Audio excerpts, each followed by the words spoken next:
Okay, we are live. Hello, everyone. Welcome to Chess with Chris. What was I going to say?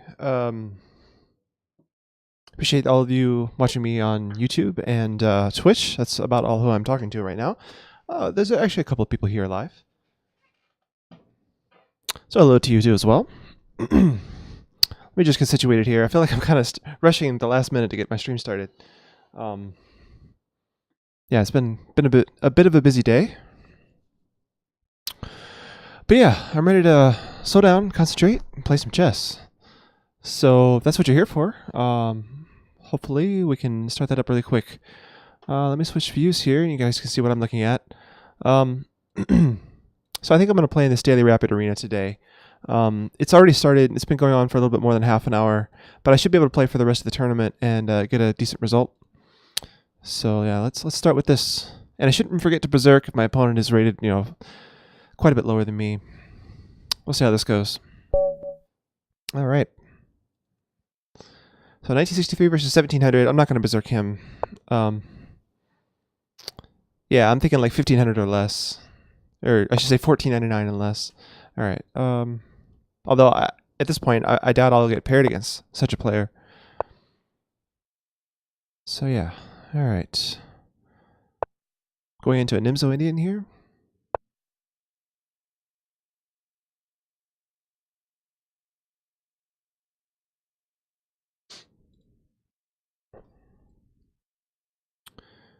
Okay, I play Queen C2. Mafia Elite. Hey, how's it going, man? Welcome to the chat today. And I think after C5, I'm compelled to take here. It's not that big of a deal.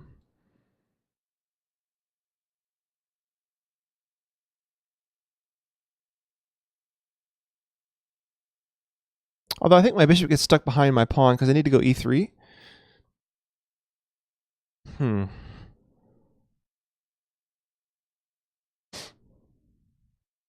I'll just take. Let's see what happens. The thing is, I can't play.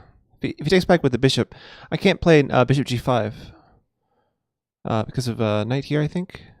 Oh wait, or maybe it's knight here, or maybe I'm just dreaming and confusing this with another position. Yeah. Yeah, because the knight coming here, I can't take the queen, or can I? If his bishop was here, yeah, I could actually, because this is safe for me. So I'm gonna go here. And a lot of times you can't pin the knight because of mating threats, but yeah, his bishop's not here.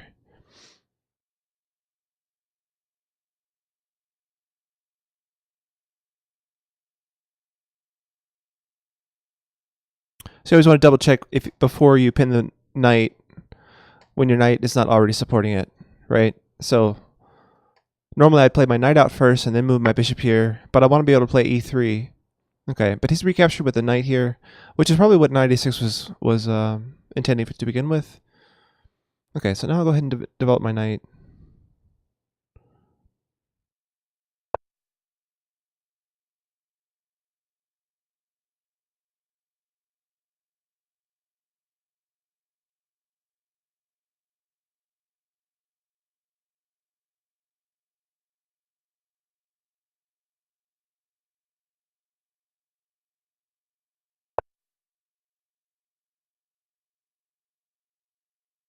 Okay, so he's just left his knight behind. So I want to take here. He can't take here because I take back. So he's going to have to take back with the g-pawn. And yeah. Kind of just ruins his king side. His king's going to be stuck in the center. I don't think he's going to want to castle in either direction now. Okay, so 2 attackers and 2 defenders, but I don't want to get the isolated c-pawn. So I'm going to go here. Although here he can go queen takes. I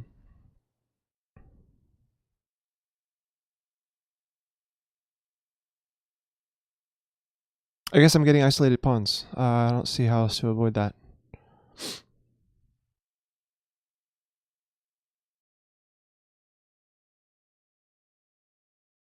All right, let's play g3. I'm gonna plan to develop this way.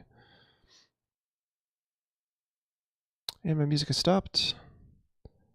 Got me wrong. See if I can remove that from my queue.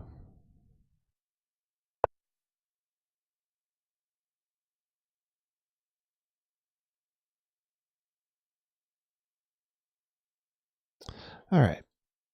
So he chose not to take here, which is interesting. And now I can take here and give him like just as many isolated pawns as I have, so that's good. Plus, it's kind of opening up his king. It's also opening up his bishop.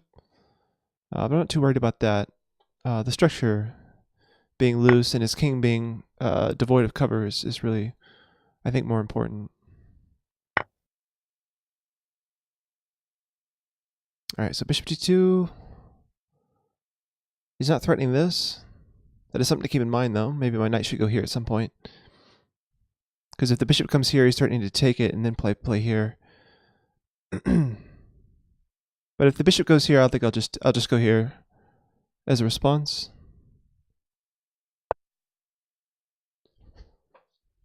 Getting low on time.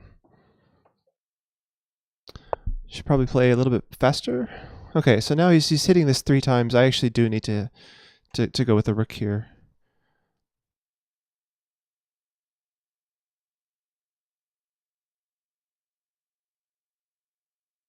Otherwise, I'm losing material.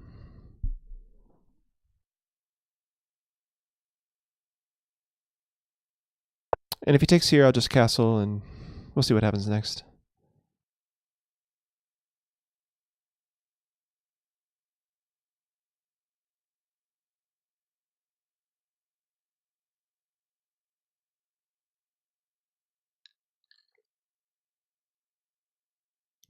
No SR. Yeah, you have some requests on. That's going to be a permanent feature of Chess with Chris, I think. Unless something changes and they start enforcing the rules or whatever. Yeah, I'm just going to always keep some request on. It's just not going to be in the title. I know normally it is in the title, and that might be confusing, but yeah, we have some request from now on, as of a few weeks ago.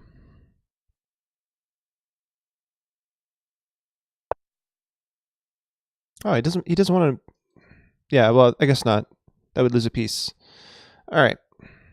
So we both have some weak pawns, but he has more weak pawns than I do, and I have a safe king. So I think this is looking good for me so far. I'm surprised he wouldn't play something like this. You know, like do something that makes me respond to you. It's like not even trying to fight for the initiative here.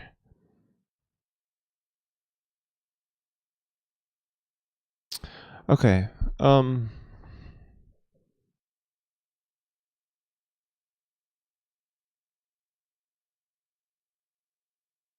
Article 13. I haven't heard of that. Oh, you're talking about the European Parliament, the European Union, Article 13? Yeah, Twitch is going to have problems. Not just Chess with Chris, but if Article 13 goes into effect, Twitch is going to have issues.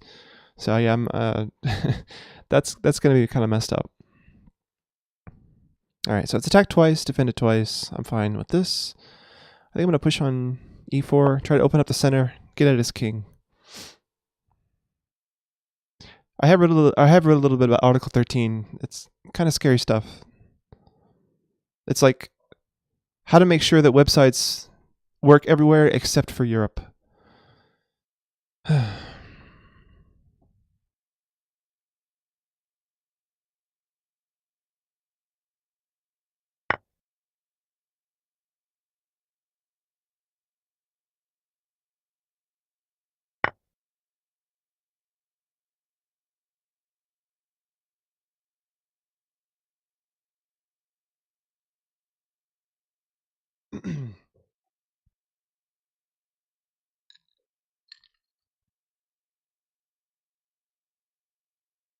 Oh, it's interesting. I guess the European Union obviously does have a lot of power over the internet.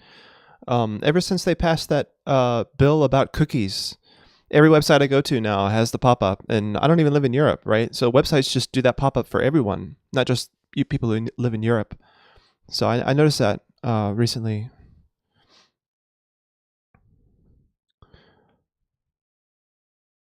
It's interesting how that happened. It's like almost every website just decided to let all their users know about the cookies. Okay. So that pawn doesn't mean too much to me. You know, I can go here, actually. Penning his bishop. How does he defend that bishop? There's no checks. Yeah, I think I'm just winning a piece now. It's kind of a poison pawn with the bishop. He could have taken it with the queen, and then I would have taken up here. But now I'm just taking here.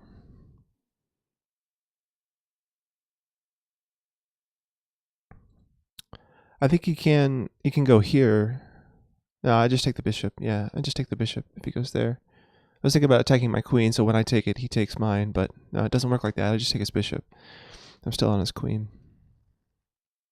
Some time back, they added the whole policy on this type has changed. Click here to agree. Yeah, well, the terms of service thing has always been there. Okay, so he's getting a pawn for the piece. I'm just going to take it with my queen. Go over here. Although both of these pieces are undefended, queen here could be an issue. I think I have queen check though. Oh, he didn't go for that. But now rook here, I have to go rook here. Because again, with two unprotected pieces. Okay, so I'm defending one of them. I can move the other. He's got two connected pass pawns though. Basically for the piece, right? So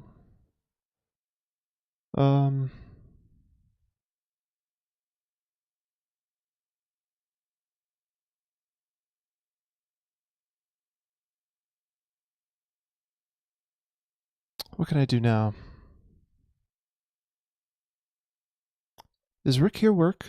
I guess he would get two. No, he'd just lose the exchange in that. Wait. Rook takes, I take, he takes. Yeah, he can go rook takes actually. So I need to go rook here, and then next move I'll move my bishop.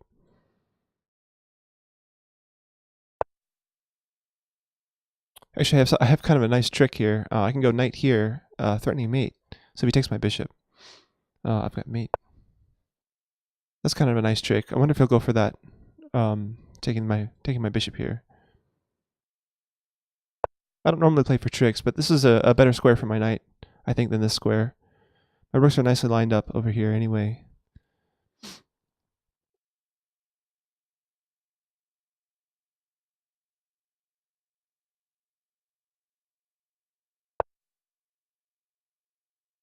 Okay, so he hasn't fallen for that. He castles instead. I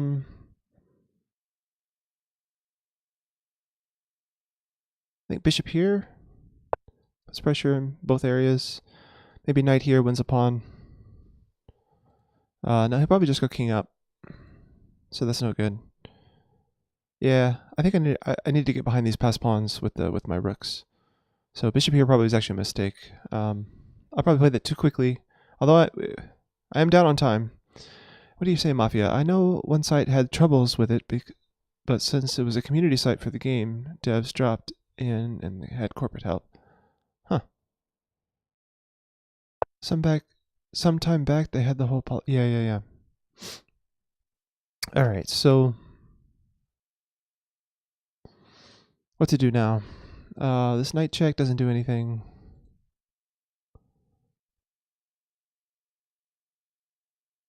All right, here's your request.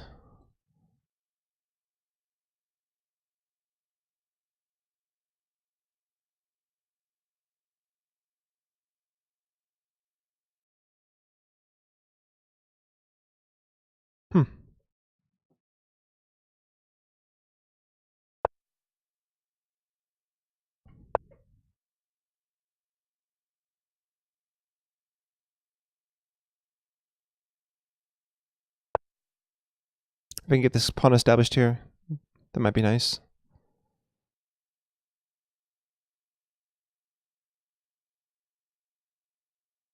Hey, Fonza. How's it going?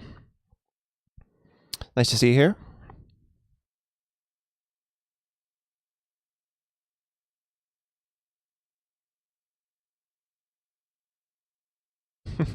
This is a request care of Mafia, Fonza. Mafia Elite's in the chat as well.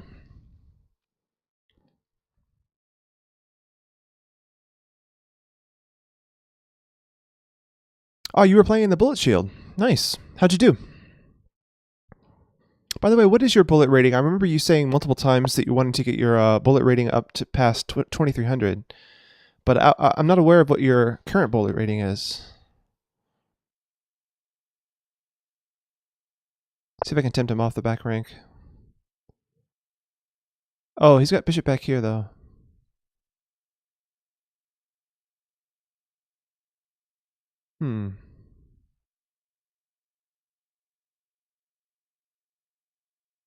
So, like, rook somewhere. Check. Bishop back. Oh, he just goes back to where he came from. That's amazing. Okay. Let's keep going with this pawn. 52nd. Wow. Very nice. That's impressive. That's like what? Top 2-3%? Something like that? Well done. You beat a grandmaster. Wow. So what is your current bullet rating, Fonza?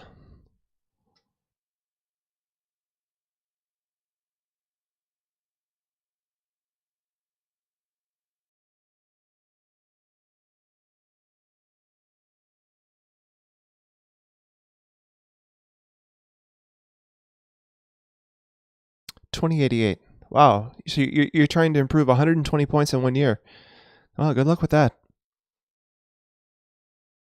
I think with a rating like that, I would be happy with 2200 as a goal. But yeah, some are more ambitious than me.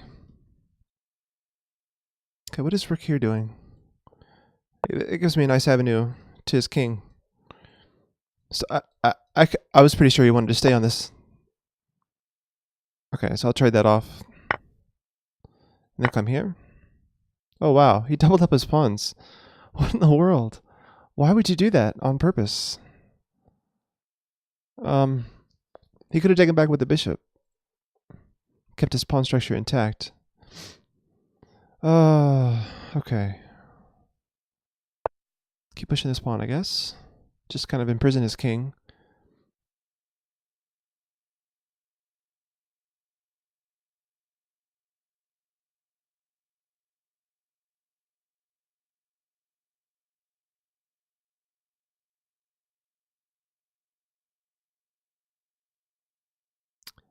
Everybody wants to rule the world. Okay, I'm gonna skip my music for yours.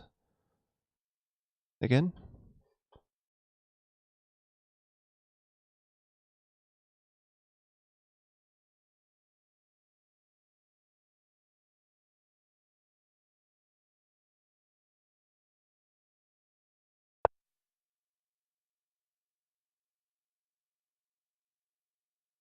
So I can't take the bishop, right? That's not a threat. Because I go here, here, here, here, here. It's mate. So I'm gonna ignore that and see if he just takes it. Pretty sure I've got that calculated correctly. Yeah. Okay, so he sees it, but he can't move. It's still checkmate.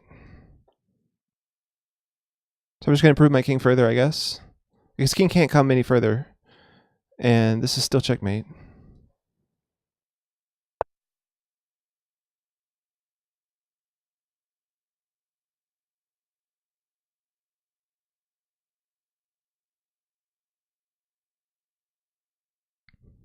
Only a minute left. Did I show you the song about the skinny Santa? I need to be fat to get the job. No, I hadn't seen that. Seems interesting. I don't know why I took that bishop. I'm trying to play something quickly, I guess.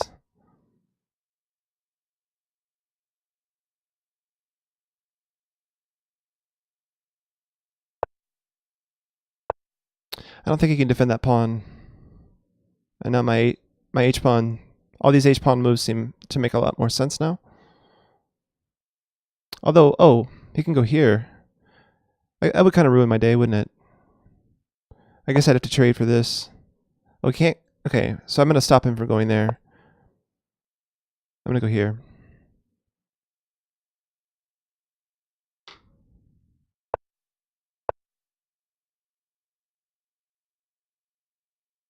Still can't defend this pawn. Alright, well that's annoying. If I let him take my rook, that seems risky. Let's just go here. Yeah, trading rook should be good for me. Because this bishop can always keep an eye on the square and still take here. Oh no, he's going here. Shoot. Alright, well, luckily I'm queening first. Or no, we're both queening at the same time. Oh no. He might actually win now. Except I have an edge on the clock at the moment. Oh, it's checkmate! Are you kidding me? I just lost. I totally just lost. Oh no. Yeah, taking that h-pawn was a bad idea. I needed to get active with my king. That was just the wrong plan. I totally missed it. He had f5 blocking my bishop. Wow.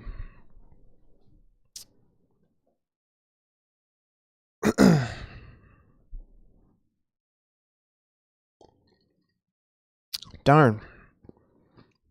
Well, I lost a bunch of points for that. I was up over 1950. Alright.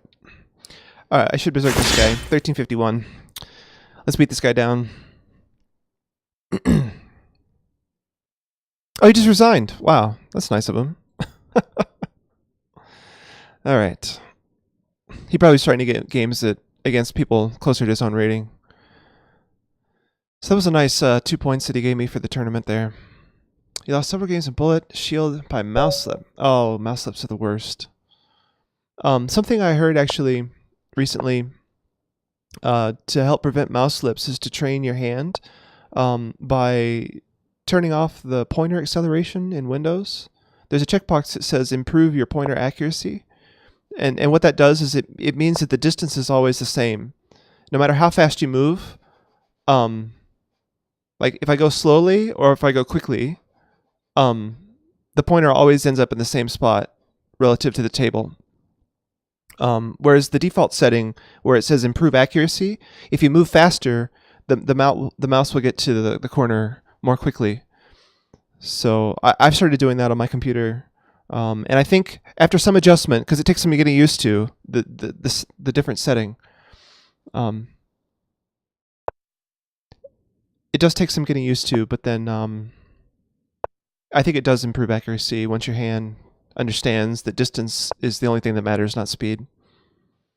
Okay, so this move, like I have the option of going into the Botvinnik or this. I think I can just play normal too, or I can just like unpin. I don't really want to play it, although it's a 1900, maybe I can play the Botvinnik and see what happens.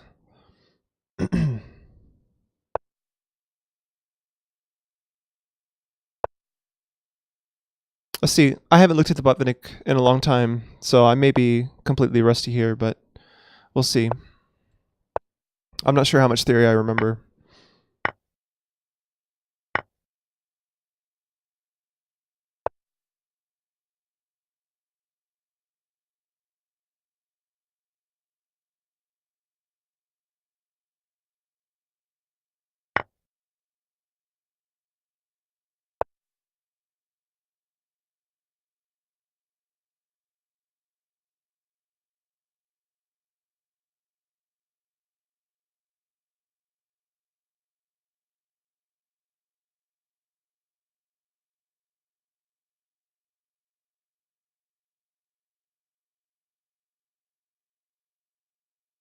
So we're playing this super sharp opening called the Botvinnik variation of the Semislav.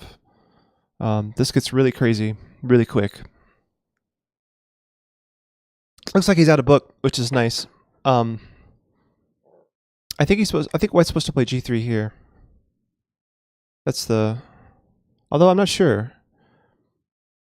Maybe this is not normal because I think White is supposed to do this eventually. But normally they trade off the bishop as opposed to putting the pawn here. Maybe he's bluffing. No. So queen here is not a move. That's definitely not a move.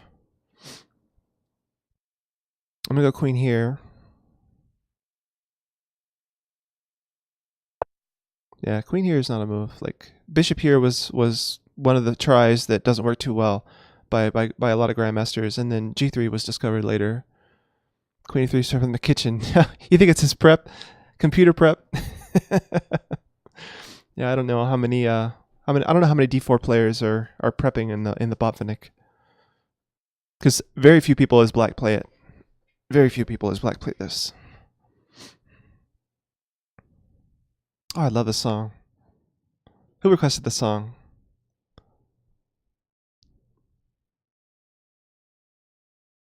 Let's see. I'm gonna use my little command here.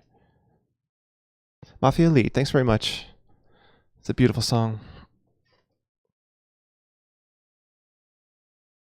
Nikolai Pavlov, hey, Happy New Year, man. Wait, can I just take this pawn now? Why did he let me have this pawn? If I take here, bishop here, queen has this square. Actually, I could take the pawn even. Queen here, rook here. What then? Just queen here? Or just queen back? Yeah, I'm going to take this pawn.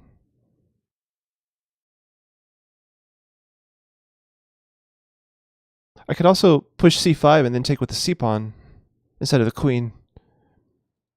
So c5 hits the queen, and after his queen moves, I go c takes d4. That seems strong too.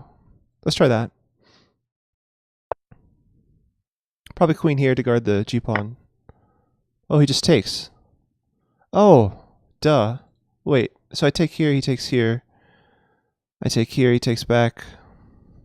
I take his pawn. Yeah, he's up a couple of pawns here.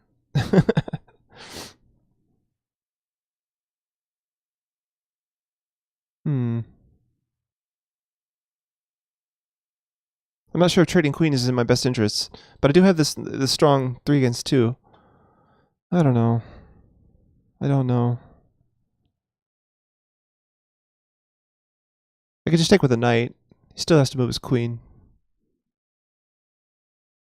I could also take with the queen. Hitting the... Oh, if I take with the queen... No, he takes here. Let's take with the knight.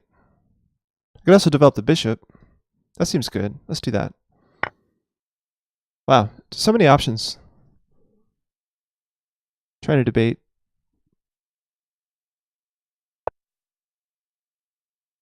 Suddenly he's moving more quickly now.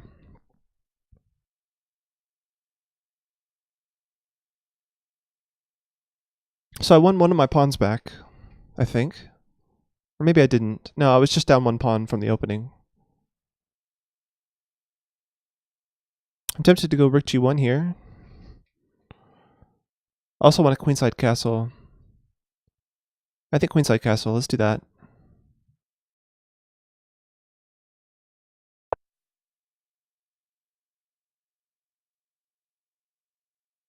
Grandmaster of Music.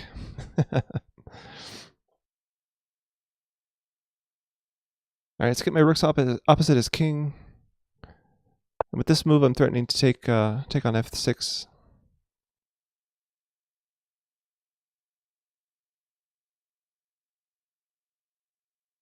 This is one of the best positions as black I've ever gotten in the Botvinnik. I think I got lucky because this guy doesn't know it as well as I do. Usually I lose pretty quickly against a similarly rated opponent, or a higher rated opponent especially. But yeah, usually when I play someone of my own strength in this, they tend to know this opening better than I do. So this is it's kind of nice that this has worked out.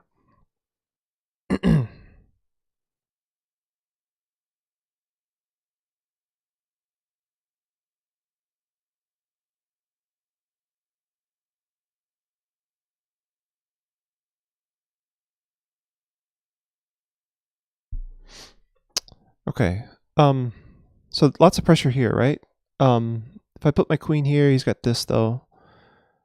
And I can't... Oh, I can kick the queen out of this diagonal, right?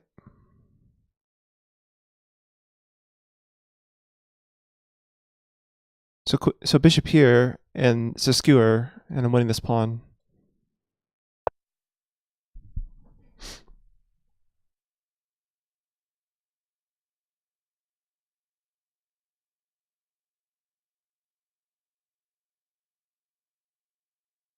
Bad prep.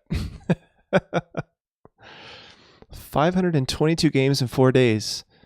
Wow. You trying to go for the record or something?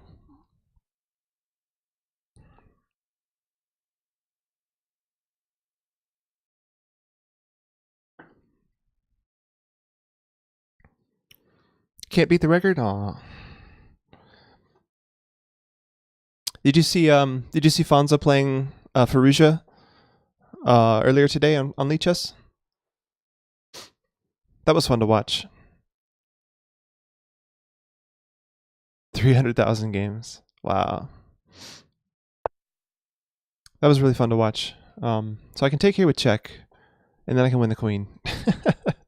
Like, it's just game over. Like, that's how sharp this opening is. King here, there, I'm winning his queen. Wow. Victory over a 1969 in the bot bidding variation. Beautiful chess. Beautiful chess. And it's just because he got caught with his pants down. Didn't really know that opening all that well. Yeah. All right. D4. Playing against the 1600. I'm not gonna berserk quite that high. All right. E6. Playing an Imzo again. I just got beaten. Oh no, it's a Queen's Gambit decline. I just got beaten in an Imzo by a lower rated player. Gotta be careful. Although I didn't lose because of the opening, I don't think. Lost because of the wrong in-game plan. All right, so bishop here.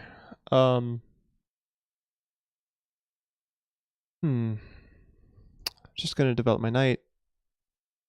Maybe I should play my bishop out so I can get e3 in. Yeah, let's go bishop f4 here. I'm a little bit nervous about the pressure here on the dark squares, so maybe I'll play a little bit more conservative. Go for e3.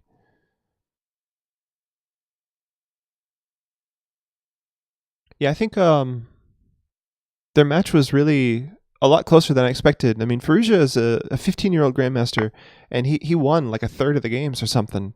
Like Magnus's record or whatever wasn't all that impressive.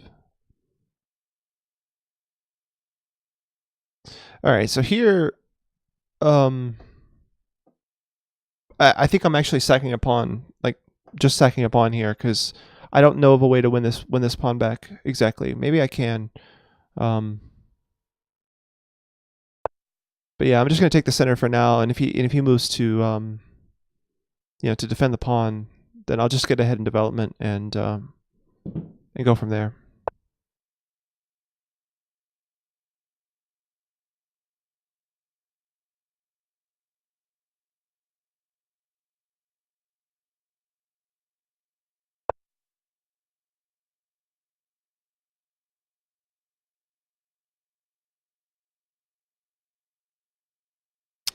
I'm not nervous after 4 hours in the Bullet Shield Arena. My brain is in half sleep mode. Wow. Oh, he just traded off his only developed piece.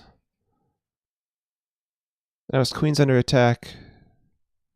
Yeah, I should be winning here. I just don't. Yeah, I really should study the lines more where they take the gambit, but I haven't spent too much time on it, unfortunately.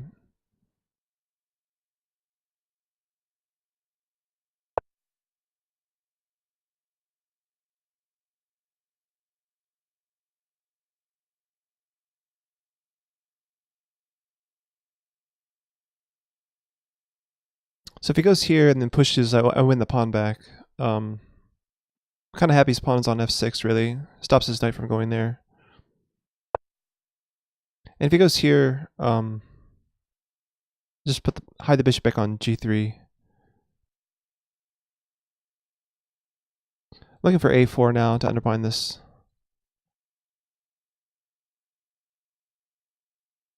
Yeah, he's hitting e4. Maybe queen c2. Bishop wants to go to e2, castle.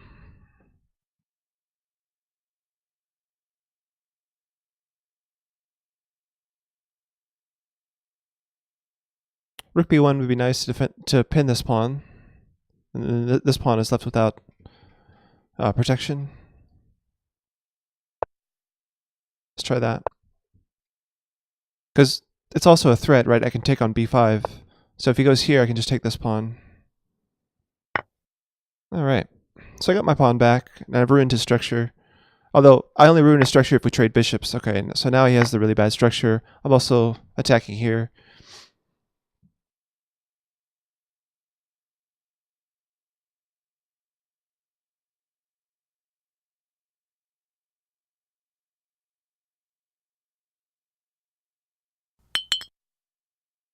Thanks for the follow, Happen.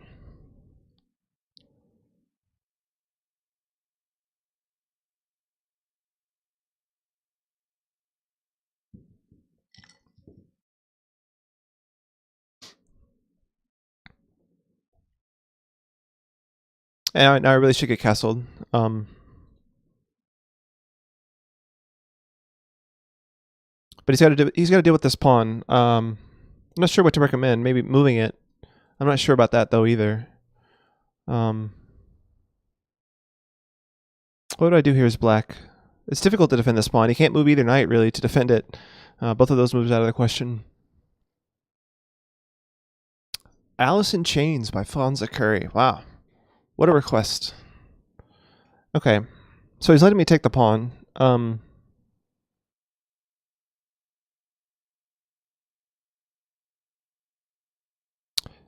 Bishop here, queen here, and I need to support my rook. I'd have to go like queen here.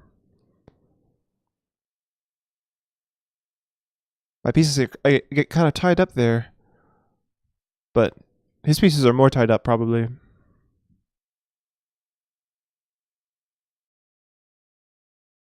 There's also the idea of rook here, but that gives up the b file. I don't want to do that. So let's go bishop takes.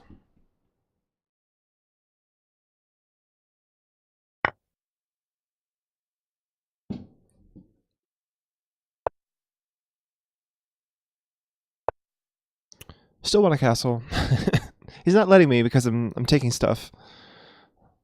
So we probably both castle now. That's what I'm predicting. Yeah. I don't see anything better. Maybe bishop here next. Yeah.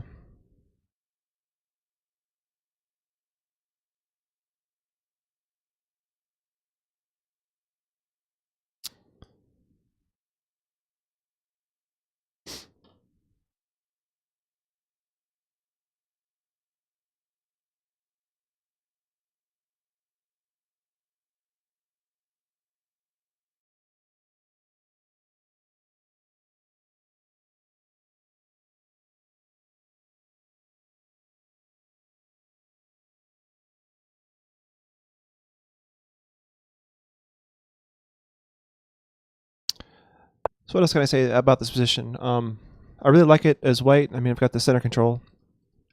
He's fighting for these squares, more or less. But with pawns that are not as strong as mine.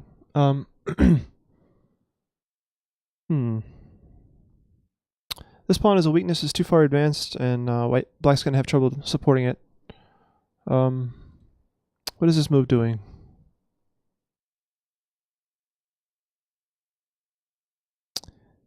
I guess he wants to go here, but that doesn't work, right?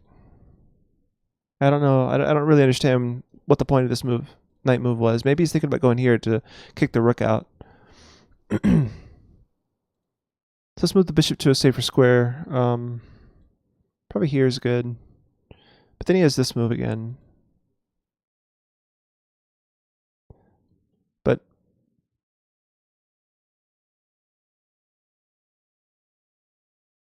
the rook can live. I don't think he can take all the squares away. I'm pretty sure he's not trapping my my rook. But there is a danger of that, right? Small danger. I'm gonna go here. It comes with tempo, and maybe I can do something about my rook after that. I can move my queen actually. that helps us guard the square. No, I can't actually, because he just takes my rook. Well, now rook here looks good, because I'm winning the knight. Queen here, trade, and then take the knight. I didn't expect him to go here with the rook. That was weird.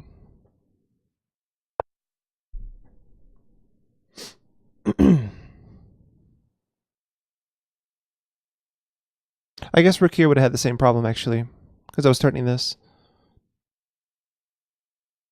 Yeah, it's funny. Like, I didn't even realize that this was a thing until after he moved his rook, for some reason.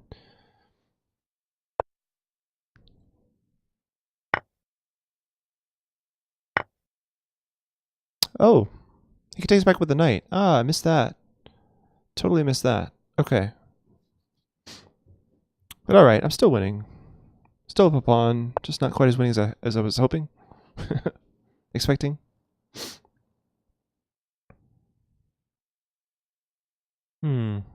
Get both rooks on the 7th. Put some pressure. I can hit the rook. Defender of this knight. I'd like to get my knight more active in the position. Probably pawn up might be a good plan to get the knight involved. Somewhat like this.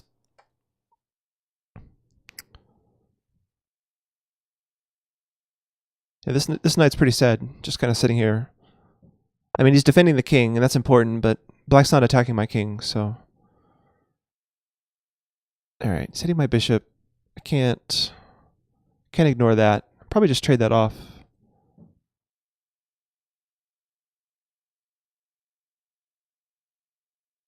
Although I can take here, and this is a mate and something threat. Well, he takes back with the king, then it's not a mate threat. If he takes back with the rook, then it's a mate threat. This is a strong bishop, though. These knights suck. Why would I want to trade it off? I can just put the bishop back, and it's still really strong on this diagonal. Yeah, just pull the bishop all the way back.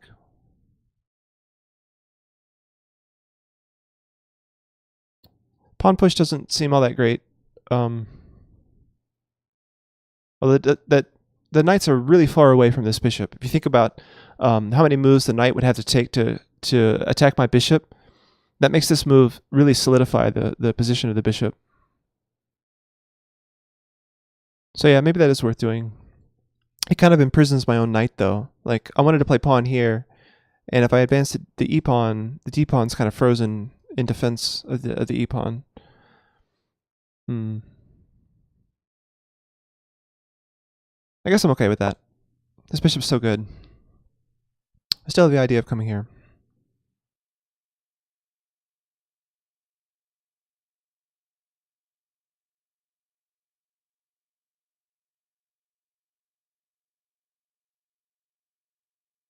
Okay.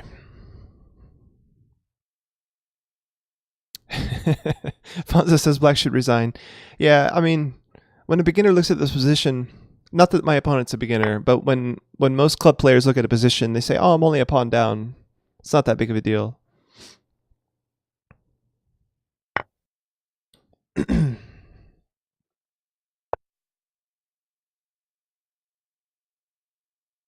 Okay, so this is a serious threat. Oh, wait. He's got a trick here, because I can't take back with the bishop if my rook moves. I'll just give Luft and guard against this knight all at the same time. Multi-purpose move. So my king now has g2, no more back ranks, and now his knight has nowhere to go.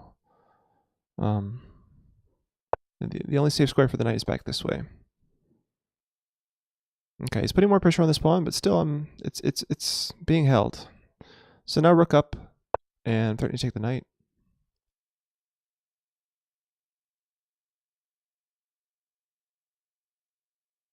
Now my knight has ideas of coming here and making threats.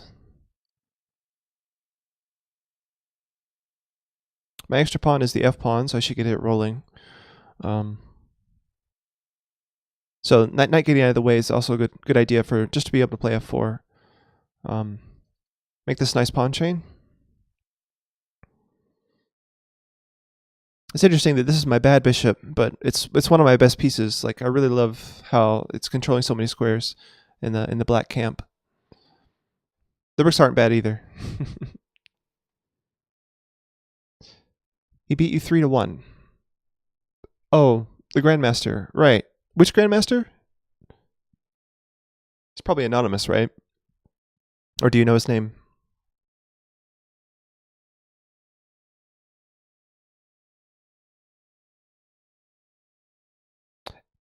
Not MVL. Come on. You didn't beat MVL.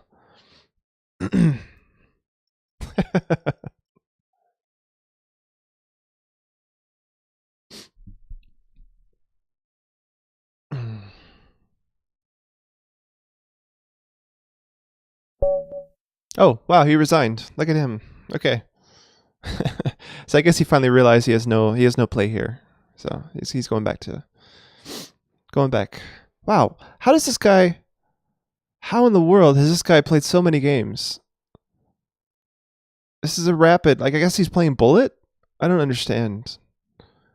Like how many games is this? It's like 15 games or something. Crazy. Holy crap. You believe you can beat anyone.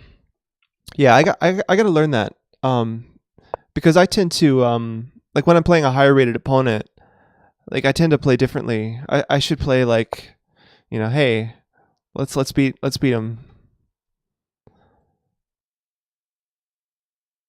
All right, so Slav defense. I think knight f3 is more accurate than knight c3, but I forget why.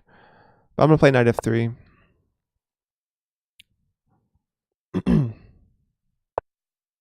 I've just got that memorized where if they move this pawn, I'm supposed to move here, and if they move this pawn, I'm supposed to move here. Okay, so now I can get both my knights out.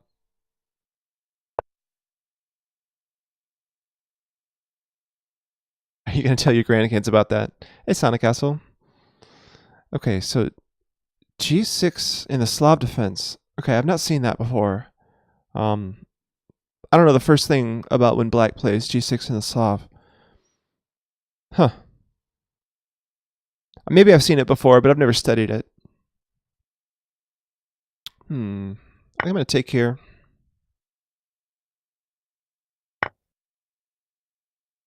Play want the bishop out somewhere, here or here. Probably f4.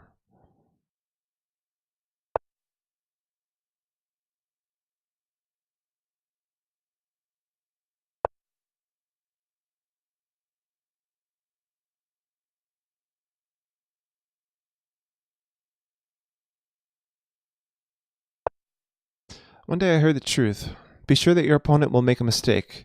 Before that, I didn't pay attention on that, so you always expect opponents' mistakes. Huh. Yeah. And the difference is, really, is it the mistake that they're making something that you can even see? Like, there's certain mistakes that I'm not even aware of, right, when I play chess. So knight here looks really tempting. But he's got queen check. That's no fun. But that doesn't even do anything. I just can, because the bishop's defending. So knight here, he's got, like, my threat is to come here and trap the rook. So he's got to, like, go here. But then knight here goes here. I've got a discovery. So I don't really know what that means. Knight here, there, and then maybe taking this pawn. He takes my knight, he takes his rook, and my bishop can always retreat. But my king isn't castled, so it makes me nervous playing like that.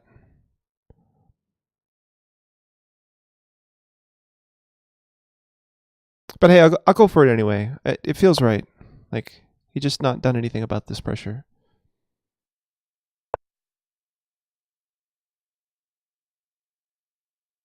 No risk, no fun. Oh, so he's just actually guarded against that. Wow.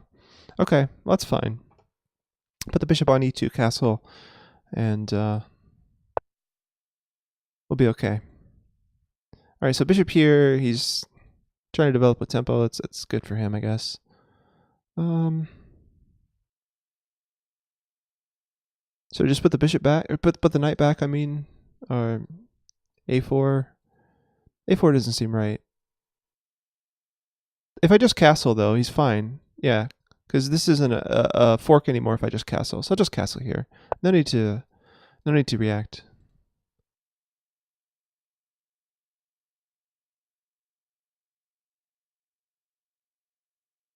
Yeah, so I had to castle, right?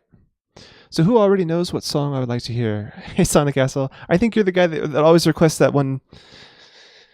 I don't know the name of the song, but I recognize it when I hear that. I was like, oh, that's a Sonic Castle song. Some Japanese thing, right?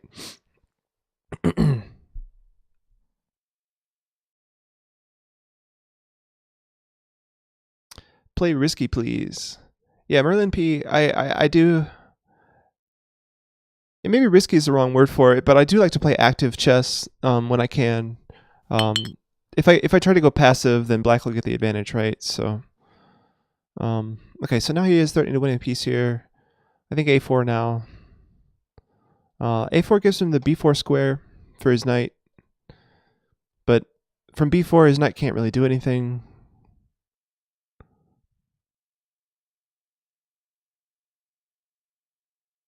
I'd like to play a4 and then play my knight into here, threatening this. Let's try for that, because his knight coming in is worse than my knight coming in. I like my knight on e5 better than his knight on b4. Oh, he just trades. Interesting. So now my knight doesn't have a target, same as him.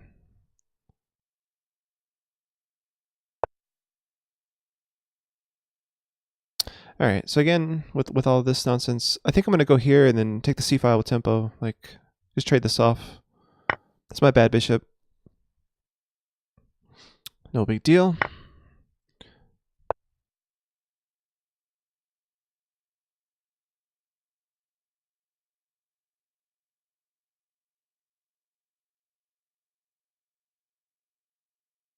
When you play risky, I keep missing important moves and don't attack well enough. Yeah.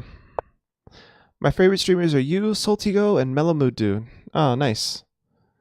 It's nice to be included in that company.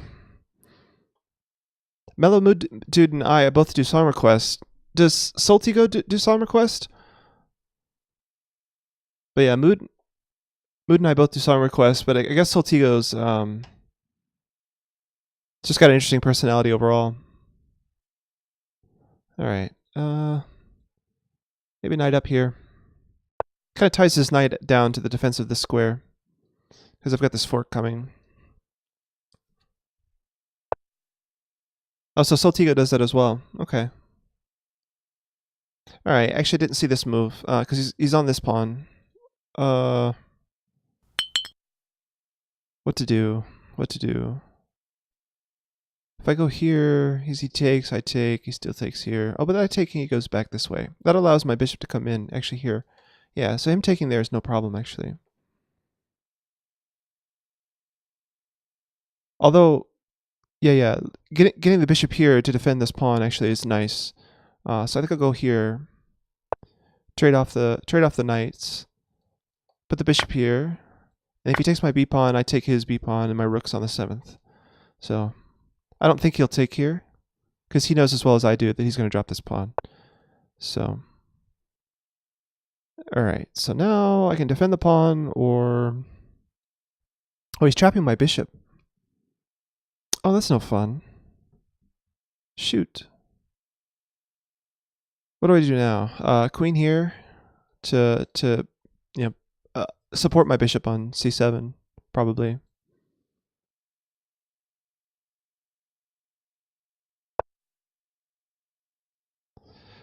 Sonic Castle, yeah, you need to do the SR first, right?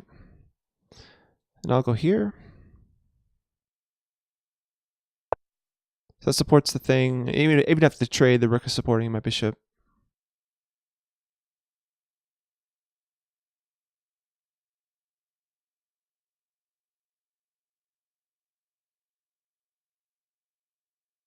So I can't... Yeah, I mean, he's got to do something about his queen being attacked, right? But his queen doesn't have... Like, if he goes here, then, you know, we get both of our minor pieces here. I could actually take here with the mate threat. So I take here now with the rook, and then I'm threatening bishop here.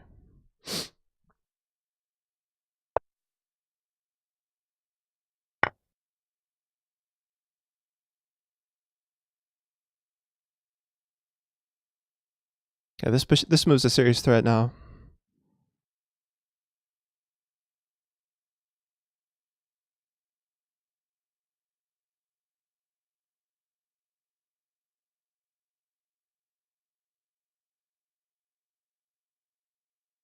Sonic Castle says, let's be calm today, but the bishop seems trapped after the queen exchange. Well, the rook would, so queen takes, rook takes, the rook's defending the bishop. So black can't really, I mean, it'll take him a while to castle, and I can play like a5 and bishop a4.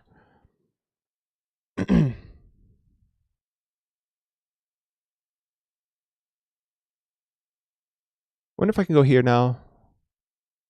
And then after the queen trade, I still have this threat of bishop here. Because after takes, I go here. Yeah, let's do that.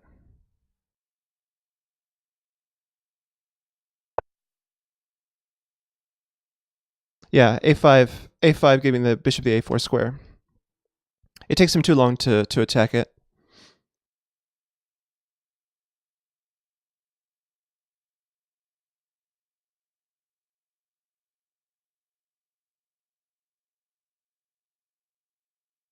So after the queen trade here, I can still take here, not because it's mate, but because, you know, I pick up his dark square bishop and a pawn. So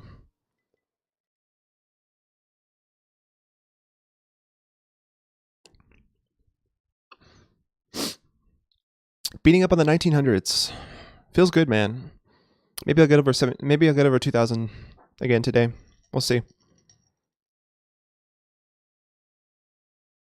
You played 162 games. You think you're sick?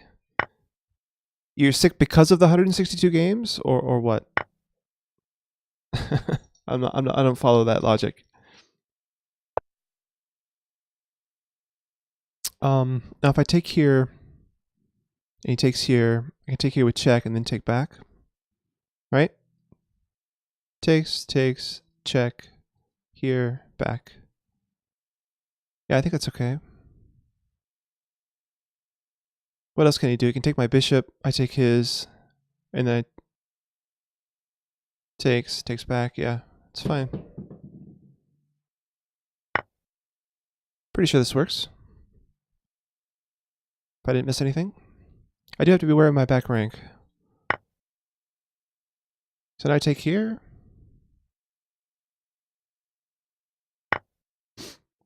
So I'm up 2 pawns. I just take his rook back next move.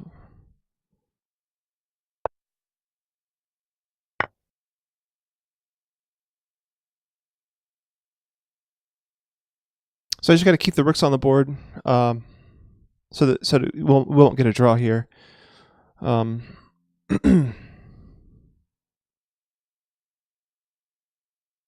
Bishop is opposite color. Obviously, we can't trade rooks. I'm ahead 2 pawns here. So okay, let's get the pawns controlling the squares of his color, bishop.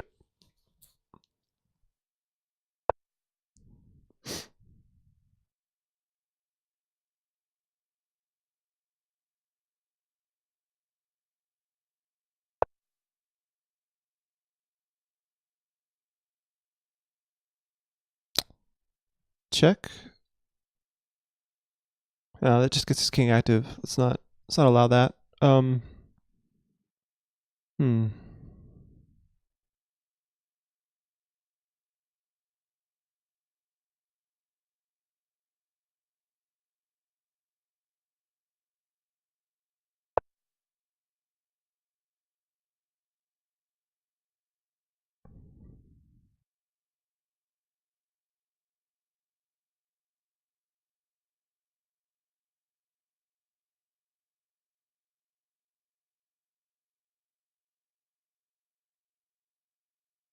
I'd like to remind the chat that skip is a thing. If you don't like the song, feel free to skip it. Just 3 of you need to skip.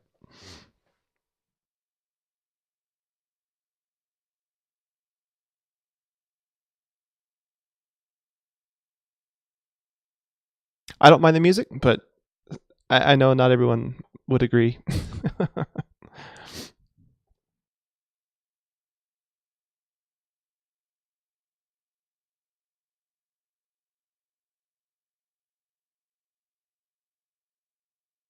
And we've skipped it.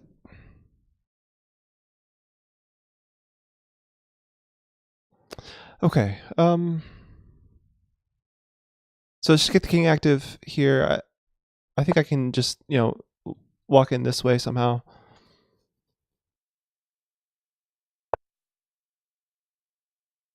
Well, not with the bishop here, I can't. But his king's cut off. I think my king can just like support the pawn or whatever.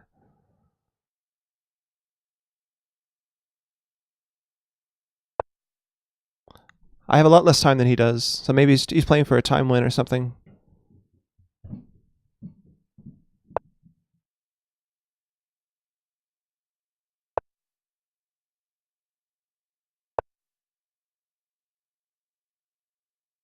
Surprised he let my king get my king here.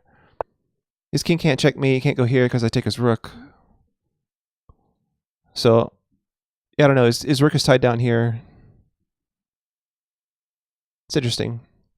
Actually, he can't check because I take his king. That's important. Yeah, this is definitely a good plan, getting the king active, I think. So this pawn is going to be difficult to defend. Bishop g2. I'm winning another pawn.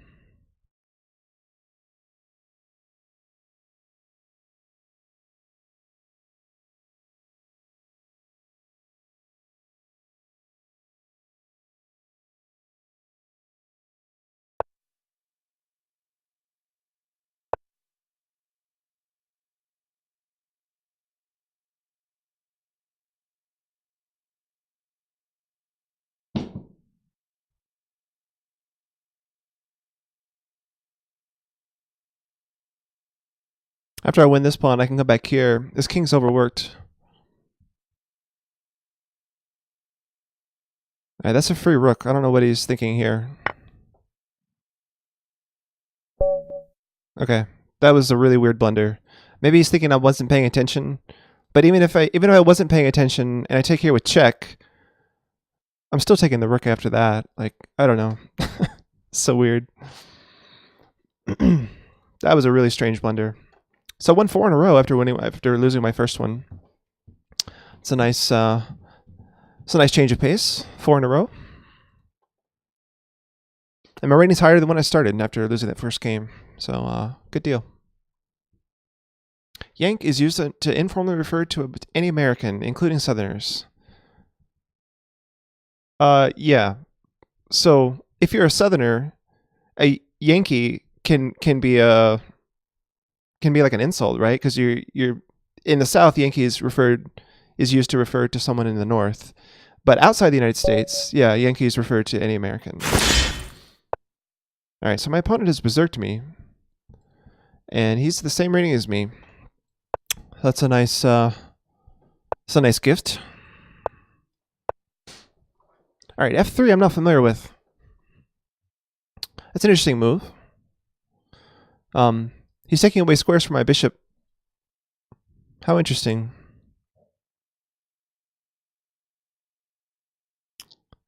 Your East Coast.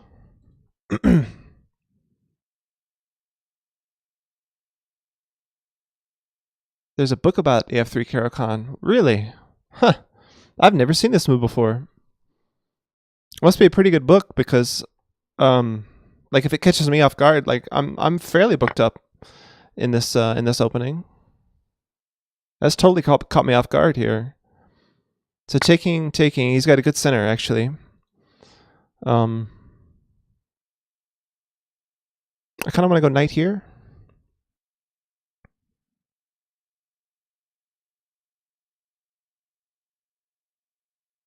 Knight here, and the idea is to go there.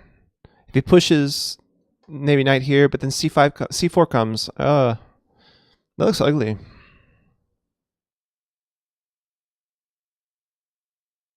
Now e5? Why would I play e5 here?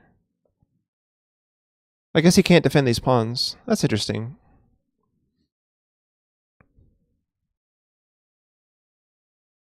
Yeah, he probably knows the positions after e5.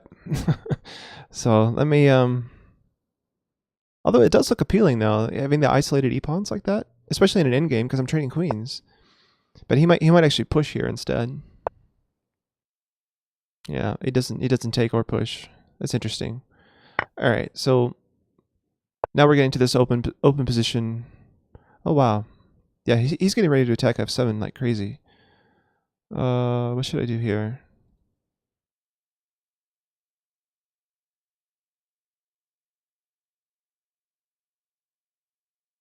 Maybe knight here to respond with knight here. I don't know. This is not really helping me try to castle or anything. I can go bishop here. This seems okay.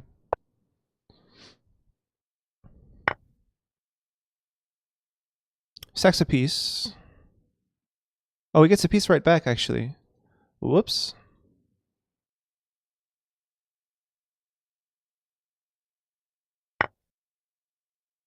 Well, then I have queen here, though. Right? Oh, no, the knight's protected by the queen. Okay.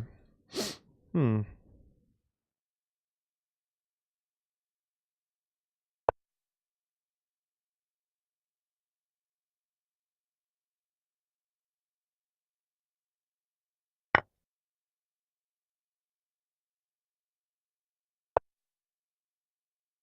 All right, so material's even. I can't castle and he can, so it's kind of a big deal. So I feel like I've messed this opening up.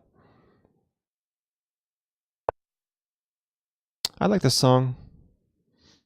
I think I said before on stream that my wife and I listened to this song when we were dating. It brings back good memories.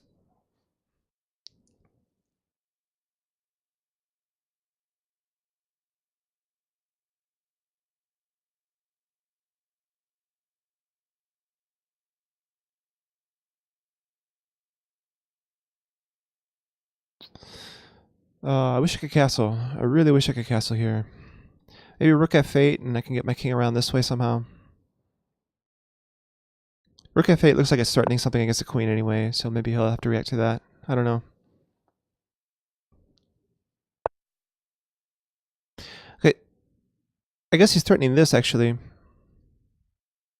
But I just moved my knight and I'm on his queen. I also could have given check before. Let's go here.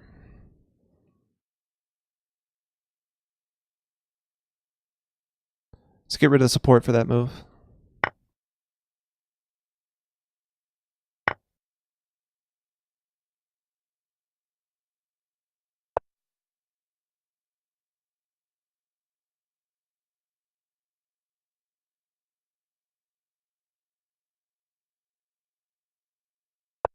Yeah, my king is going to feel very naked here very, very quickly. Oh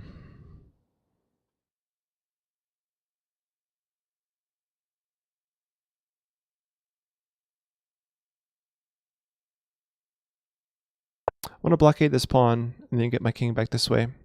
So if I can put my knight here and then play king f7 g8, maybe that will help. I don't know.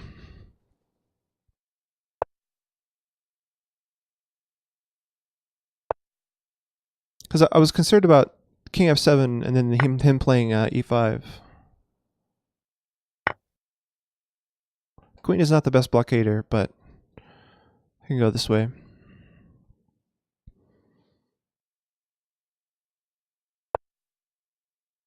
Okay, so he's stopping that nicely. Okay,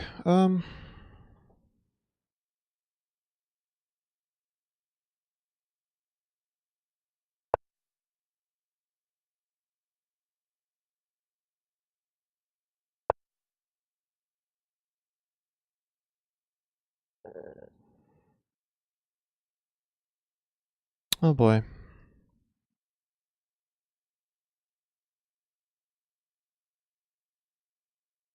Because this pawn's going to start rolling. I'm in trouble here. I can tell.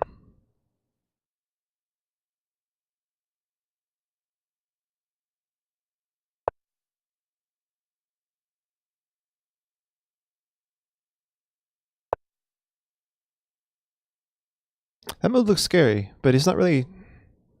It doesn't do too much, right?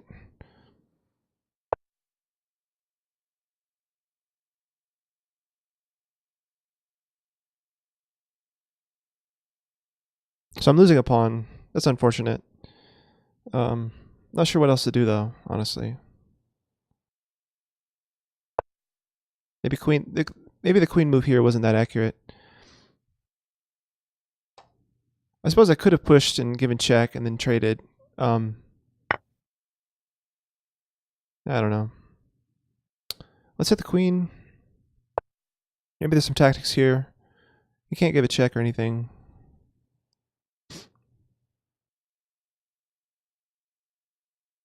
So the rook is pinned, right?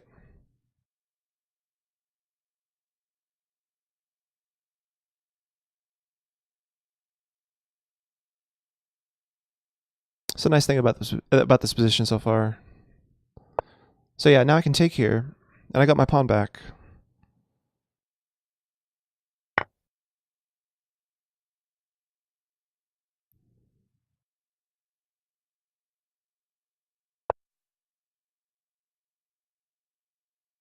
Now I can just take here. Wow, I can take here, and this is mate.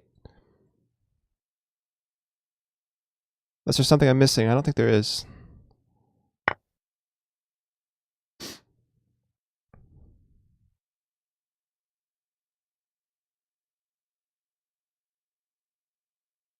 Just a rook up now. Rook up for nothing. GG. That's 3 1900s I've beaten. Or maybe 4. I don't even remember. What's my average opposition so far? Average opponent 1769. But how many 1900s? 1, 2, 3. Yeah, it's 3 1900s. Nice. GG. That was fun. It was sharp, Fonza. You know, my king being in the center there was scary. That's for sure. But I got through it. I got through it somehow. Okay. Stockfish said I was better. Wow. Oh, hey, Alt F4 Pro. I missed your entrance earlier. Let's concentrate on that game. All right. Playing another Nimzo. Queen C2. Sonic Castle says, I know you prefer Caro-Kann, but what do you think about the French? Yeah, honestly, I've actually never played the French. Well, okay. I did play the French maybe when I was like 8 or 9. And my dad was like, no, don't play the French. Play E5. I'm like, okay. So, yeah, I don't know. Like, I tried to play the French at one point, and it's really complicated, actually. Like, I think anyone who doesn't play as well. I mean, I could probably learn the French. I think maybe, but I wouldn't want to spend the time. Like, it's too much. It's too much work.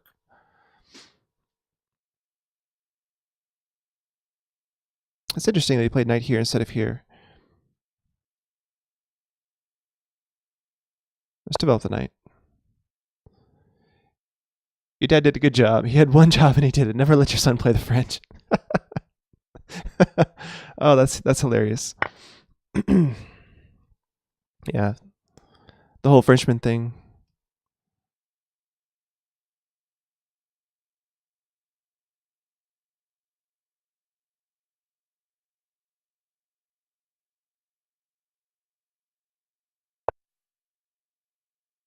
And it's funny, I think the only thing he knew, like my dad was a decent player, but I think the only thing he knew about, E6 versus E5 was that E6 was called a defensive move.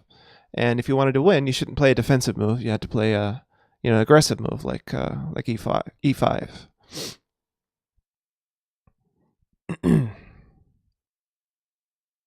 Okay, so knight here is really, excuse me. Knight here is actually really tempting. Because it's hitting the bishop and the knight.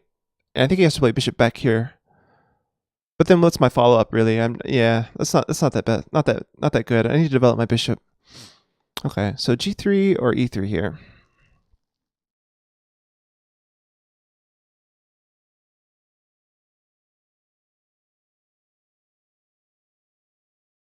See, E3 is going to take multiple pawn moves to get my bishop developed because I can't allow this on my queen and bishop. I don't want to put my bishop on E2. So it's either G2 or E3. And E3 takes a lot more time because I got to play A3 and E3. So with that in mind, I think I'm going to play G3.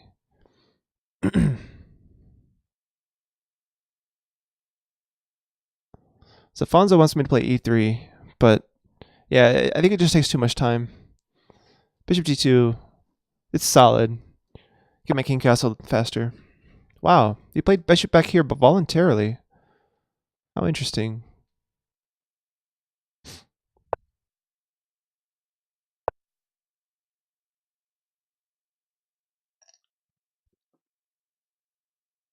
All right, let's come back here, I guess.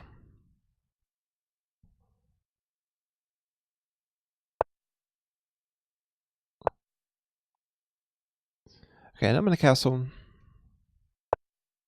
At one point this year, I decided to switch to the French because Sicilian was not my style.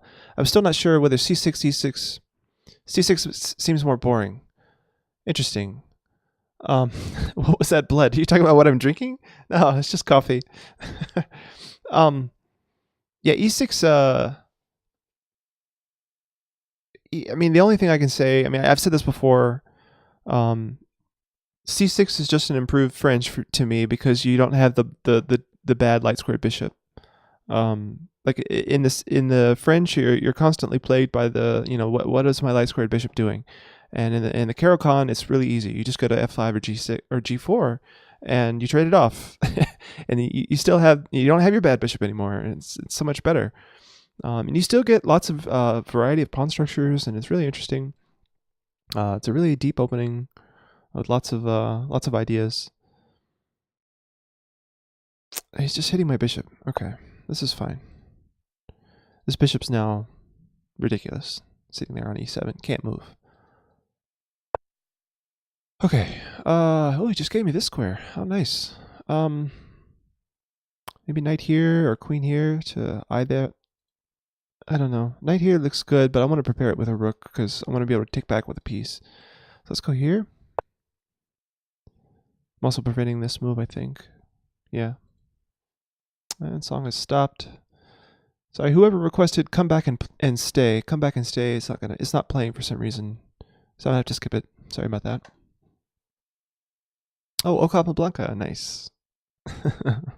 He played Caro-Kann. Svinny says I'm playing the French as well. I don't know what to play against e4. I don't want any Ruy Lopez stuff or theory lines of the Sicilian. Yeah, Svenny. There's a book out. There's a video series out that I watched on Foxy from Foxy Videos, Foxy Chess or Foxy Openings or whatever it is. It's Foxy. So Foxy has an introduction to the Caro-Kann series that I really liked, and it helped me out a lot. So I just watched that one video and took notes and tried to memorize the lines, and yeah, worked out well. All right, so he's fighting me over the square. That's good. So he's threatening to play here. I think queen here makes some sense. Although I would like to, I don't like the fact that it hampers my b pawn.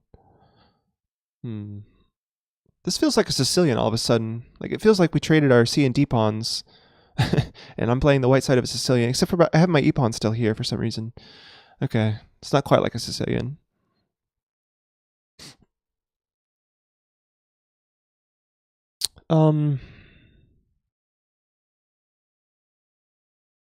So 1, 2, 3, 1, 2, 3. So it's a bunch of trades.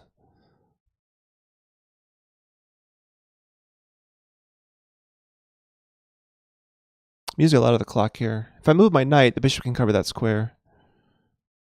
But I don't see a good place for that knight.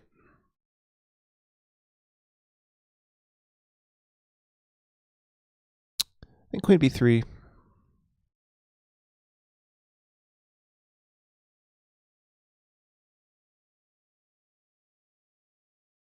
Although knight here comes. Yeah, that doesn't work tactically, actually. Alright, let's just develop. I guess I'm not too concerned about this opening up with my rooks already on those files. So yeah, him coming out with this pawn break, I'm not worried about that at all. It is his weak pawn, and he probably wants to get rid of it and open up his bishop and everything, but yeah, I've got my rooks already working. I will watch that, but I'm a beginner, and French is easy to play as black as well. Yeah, against someone who knows what they're doing, I wouldn't agree. Like if someone knows how to play against the French, French is tough. I want to still decide which opening is good for me because the opening decides my later plans in the game. Yeah, and that's information that's not easy to come by inside a castle. Picking an opening, I mean, you just got to learn it. If you want to compare the plans in various openings, that's not easy because everything depends on what the other side does, right? So this maneuver looks interesting. Let's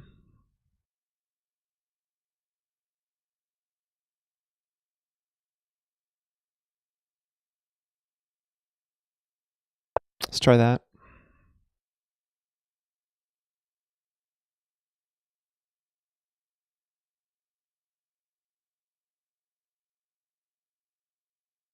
Svenny likes knight d5.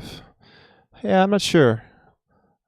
Because I'm gonna have to take back with the pawn, right? And once my pawn gets here, the c file opens up and my queen's exposed. I would have liked it last move before his rook was here. Alright, so he's hitting my queen. Also exposing this pawn to attack. So I can play queen here, and I'm defending the pawn enough, so.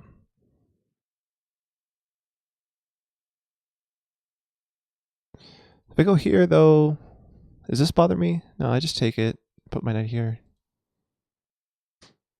Or put my knight here first.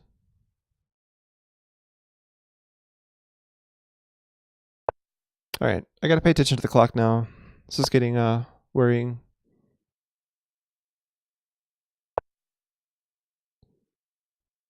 Okay, I'm gonna kick his knight away soon.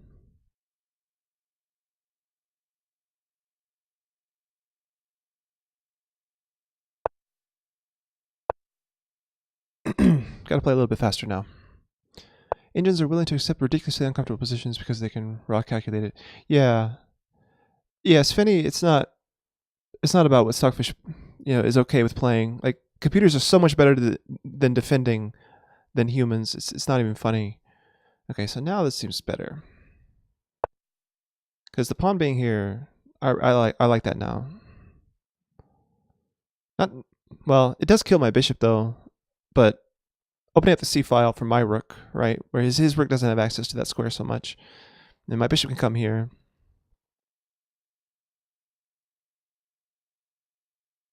All kinds of good stuff happening here. And his pawn remains on d6, hampering the bishop. So I like that.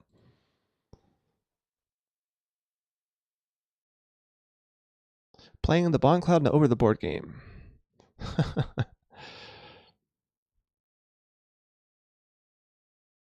Yeah, don't pick an opening. Like, picking an opening based on what Stockfish recommends is a risky business. Because you get into these crazy tactical lines that computers are really good at, and humans, frankly, are not. So you pulled the Blanc Cloud versus an expert in a serious over-the-board tournament. Holy crap. Oh, just kidding, I didn't. Yeah. Yeah, the Blanc Cloud's it's a joke opening, right? Nobody plays that. Except if they're trying to troll you in Blitz or something. Certainly not when rating points are on the line.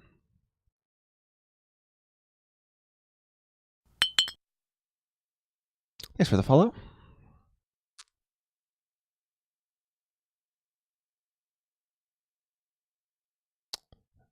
Yeah, online, nobody cares about their rating online, right? Except for some people.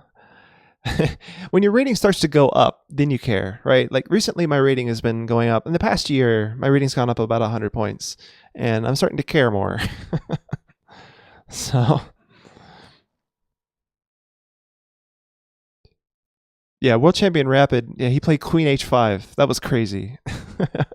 Magnus played Queen H5 in like this game 2 of the Rapid Championship. That was crazy. Oh, my opponent is using a time here. He's really surprised by this, I guess. I guess there are a bunch of options here. I don't know. Knight here. Threatening the bishop. I was wanting to go here anyway. Let's do that.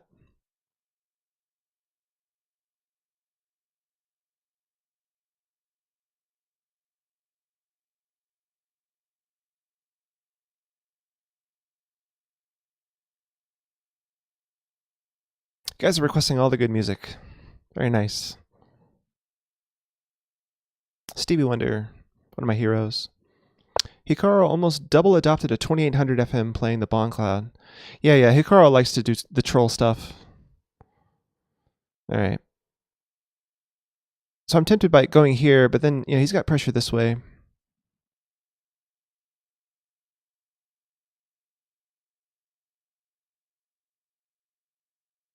What else can I do?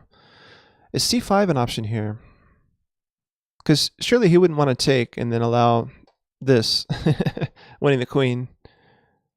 But if I take, I mean, that's not really even a threat, right? Like, I'm just creating tension.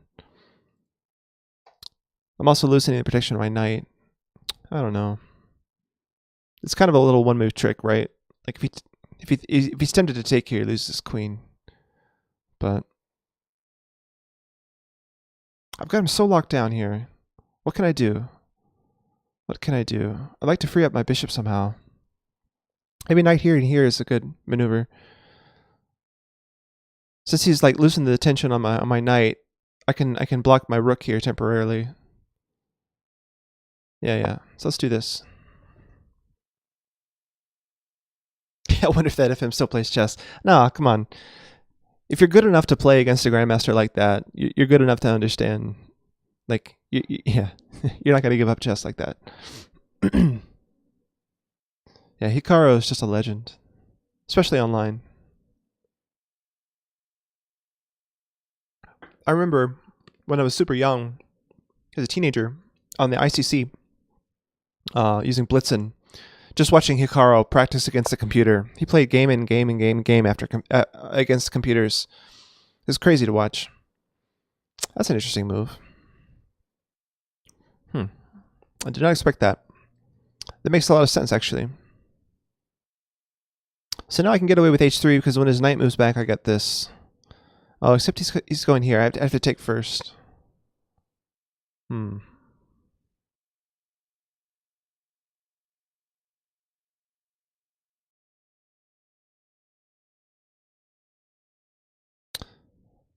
Pawn here doesn't seem right. Pawn up.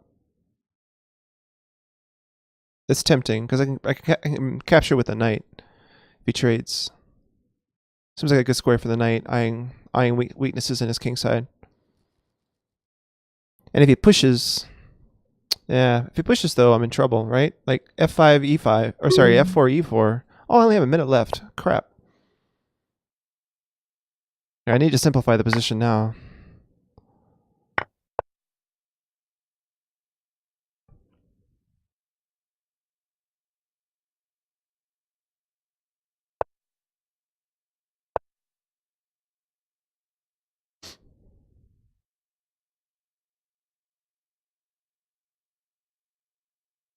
I'm just playing bullet now, and he's playing blitz. Ugh, not fun.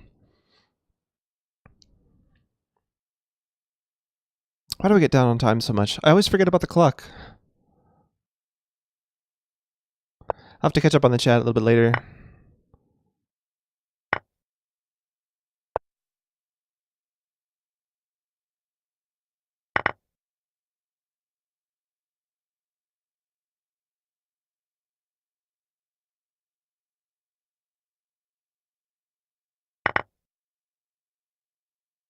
Turning here.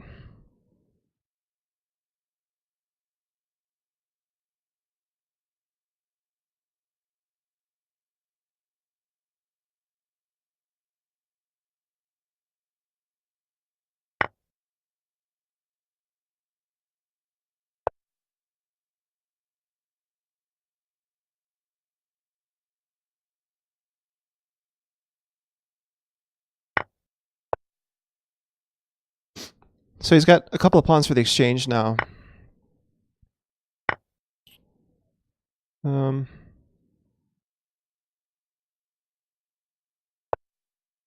have 39 seconds. Brutal.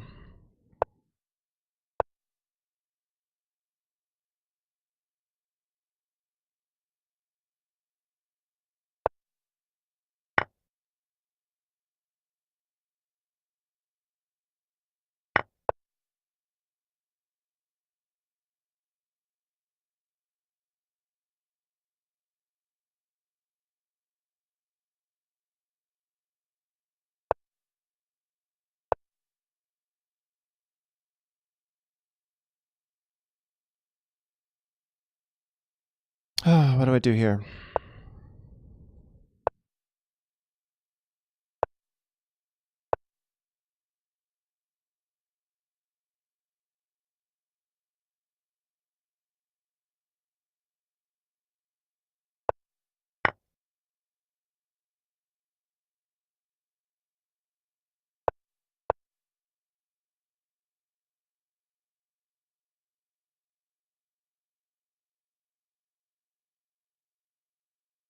Trying to concentrate in this game.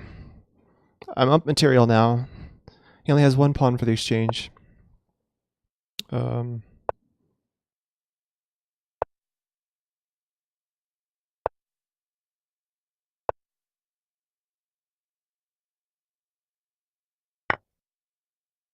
Hey.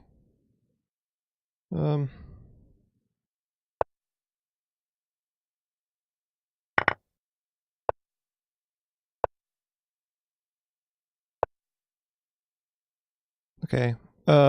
Shoot. How do I defend against his mate? Oh my god. It is mate, right? Yeah, I don't know what I'm doing here. Like, this is terrible.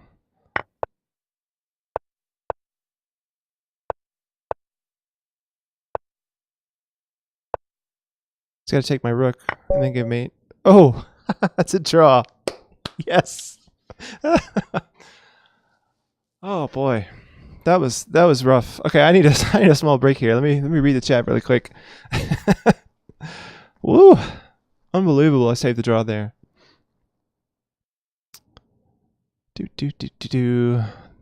Okay, you guys are talking about the Bomb Cloud. In their current era, Hikaru is the only Super GM still playing the computers. Oh, that's interesting. I haven't heard about that. I'm pretty sure the computers, all the Super GMs use computers in their opening preparation, but playing against computers, it's something else, right? And Fonza, yeah, playing against a computer is not all that interesting, right? Because the way they program them to play at lower levels is not fun. Like, they're playing perfect moves and then they're dropping a piece, and they're playing perfect moves and then they're dropping a piece. It's not interesting, right? Like, that's not how a human plays chess. They don't play perfect moves so often. What else are you guys talking about?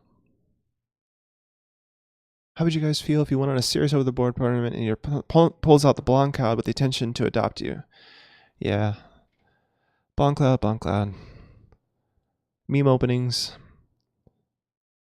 If I was a strong player, I would fake some kind of illness. Oh. Against the Blonde Cloud? Come on. You could beat the Blonde Cloud if you're a strong player. I find it interesting that every FM seems to play with the same style, mostly against me, playing solid but with pressure moves. Yeah, I mean, that's how you play the opening, right? Try to pressure your opponent and don't create too many weaknesses. It's the perfect way to play the opening. Players of the same readings tend to have the same understanding of the game. Yeah. Like, at one point, I only get worse with every move. Yeah, it's because they know opening so well. I've noticed that too against my title players. Yeah, it's funny. Like, I did that stalemate by accident. You guys are right. I totally was not looking for that stalemate. I was just trying to save the mate for as long as possible. All right. I'm gonna go back to the tournament now. Fonzo wants to actually, we don't have time for another game here. The last game certainly wouldn't count. So I ended up with 56 out of almost 1,000. Not bad. Top 10, pushing top 5%. Not too bad at all. All right, so let's see if I can copy this link, and I'll take a look at this game here on stream. This is a viewer game. Fonzo was black here? Yes. All right. Let's go into analysis mode so you guys can see this better. I'm gonna turn Sokovic off for the moment. And Sicilian, nice. And then the accelerated dragon takes knight there. Oh, you're delaying the bishop move. I always play the bishop move really early in the dragon. Interesting. Yeah, I've seen these positions. I've seen positions like this quite a lot. Although I never played Queen A5. I would always play like Rook C8 here. Back when I played the dragon, I used to play the dragon quite a bit.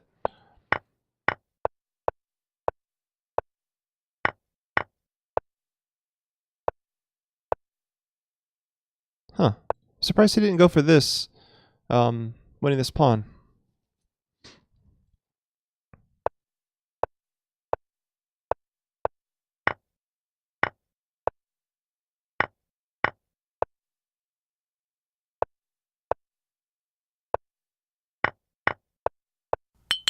Ooh, you won a piece.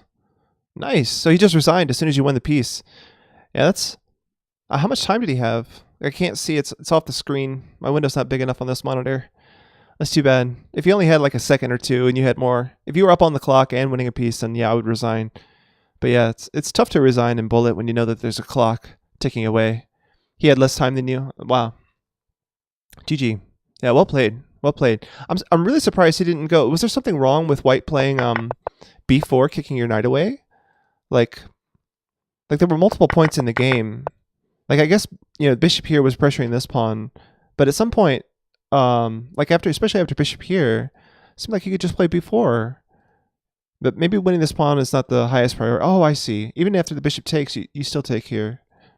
But then earlier, when the light square bishop wasn't here, like here, for example, I still don't understand what's wrong with this immediately. Yeah, Stockfish doesn't like that move either. So what's going on here? Bishop d4 check. King f1. Knight a4. It's not taking this pawn. Oh, it can't, right? Okay, so you gotta defend this. Bishop d3 check. King a1. e5. Oh. What in the world? Oh, bishop takes c4. Okay. Yeah, I guess you come here with check. Oh, I see. Tactically, it doesn't work because of the checks that happen. Interesting.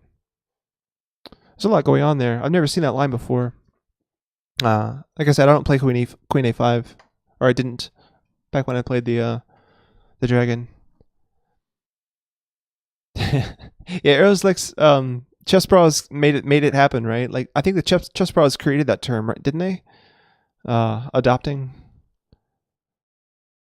in chess means you win 10 games in a row. It has to be 10-0 at some stretch during a match. And not 11-1, 10-0.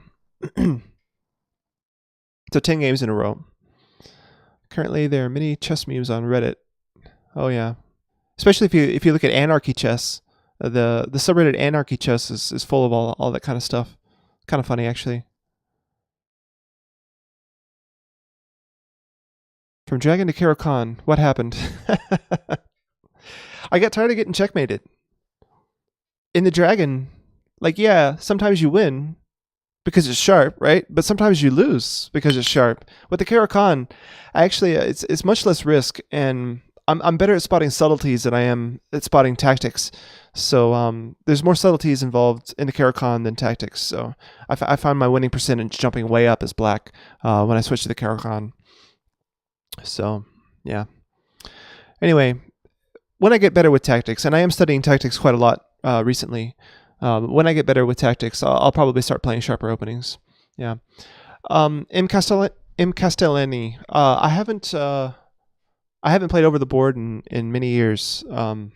So I'm getting back into tournament chess this year. So when I quit, yeah, Aeroslex, that's a decent estimate or whatever of my USCF, what it should be, but it's not that high right now. I'm just under 1700 at the moment. But yeah, my last over the board game was I think in 2011. So I haven't played a rated tournament game since 2011. So yeah, underrated. That's right. Okay. So let's see what else we can do for the stream now. All right. Let's go to the tournament menu and see what's going on. Maybe I can play another under 2000 rapid. I mean, that's nice because I get to beat a lot of people, but at the same time, I want to beat people who are higher than me too. So, I do want to check my standings in this when this is over. The songs have stopped again. All right, so whoever requested heavy trash, that's not going to play for some reason. So I'm gonna have to skip that, unfortunately. Why do I prefer tournaments over the regular matchmaking? Well, I think you get a bigger variety of opponents. Aeroslex, when you click the when you click the matchmaking buttons or whatever, it specifically tries to find someone as close to your rating as possible. And while that's nice, I would rather play people higher and lower than me. Lower because I think it's instructive for you guys to see me beat lower rated players, and higher because I want to play higher rated players. So yeah, tournaments are nice for that reason. I have a chance to play someone higher than me, and I also have a chance to show you like the mistakes of someone who's rated lower than me. So that's basically why. So I'm not seeing a decent tournament that I want to play in right now. So maybe I will just I can play a classical game. I can play something really slow, so I can talk about it more and interact with you guys. I have less chance of being low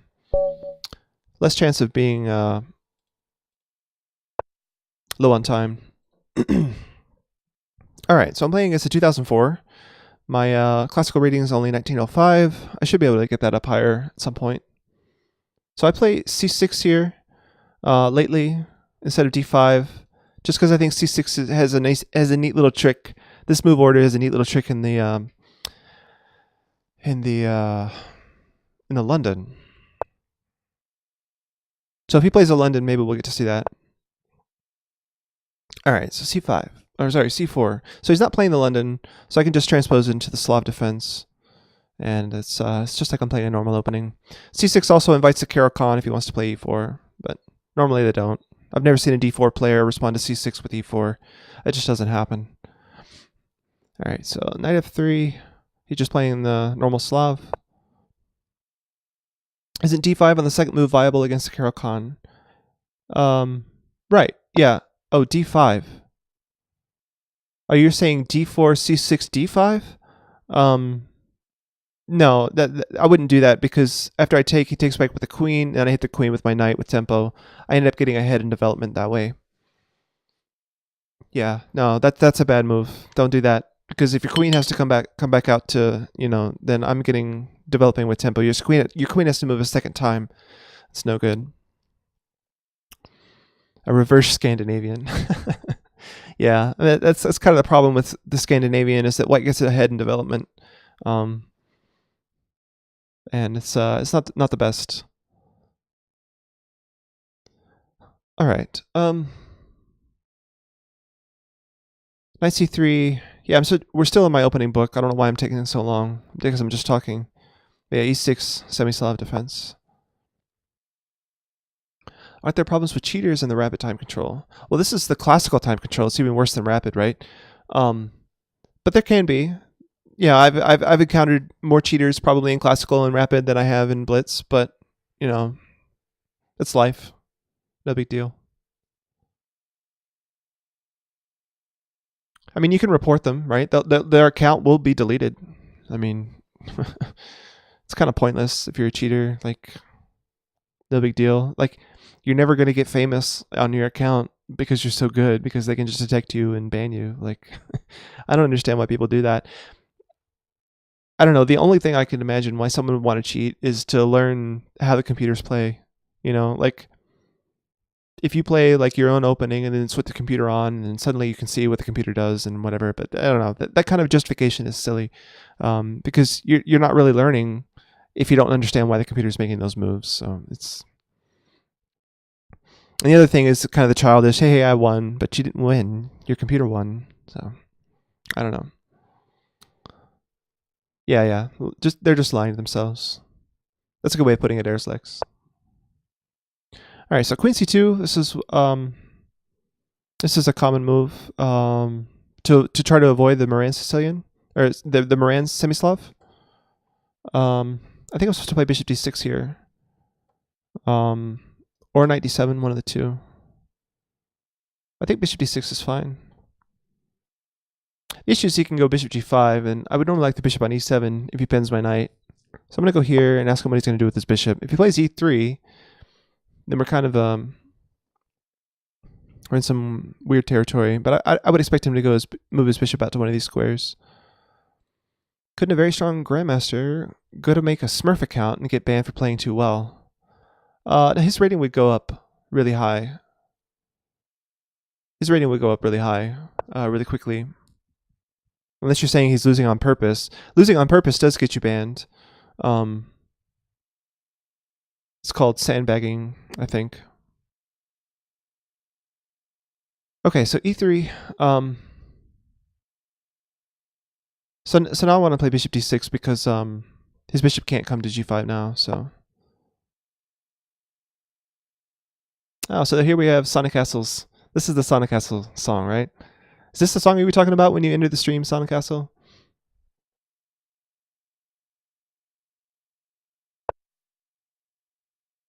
Okay. So I think here I actually had a correspondence game recently in this line with Queen c2 and Bishop e3. And I remember looking at the opening book and being surprised that this idea is still valid here. But I guess I shouldn't be too surprised. It's still a thing. I started playing in a in fact, yeah, at some point, maybe tomorrow on stream, I'll go over some of my games because a bunch of those games have already finished. Those games. I didn't mean to say what I was talking about. So starting January 1st, I entered a tournament on chess.com called the 2019 Daily Championship or something like that. So I had to start playing 22 correspondence games all at once. So I'm right in the middle of that, and a whole bunch of those games have already finished. And I thought I'd show some of those games on stream later. So I don't know if you guys are interested in seeing those or not, but I don't know. It's just some content that I could show you guys other than just me playing and talking. All right, so bishop back to e3. It's a standard move. Other options are b3 and e2. But this is perfectly fine. In fact, I would consider this the main move, and these are like sidelines. I say probably castles or bishop b7. I think bishop b7 is really the more accurate. I think that's true. I'm eventually going to castle. A 2700 Grandmaster. True. Yeah, let's see him. Okay. So cool. So there's some interest in seeing some of my games. So I'll have to prepare that for tomorrow. Because I basically need to import those games into Lichess as a study, and then I can show you those guys there.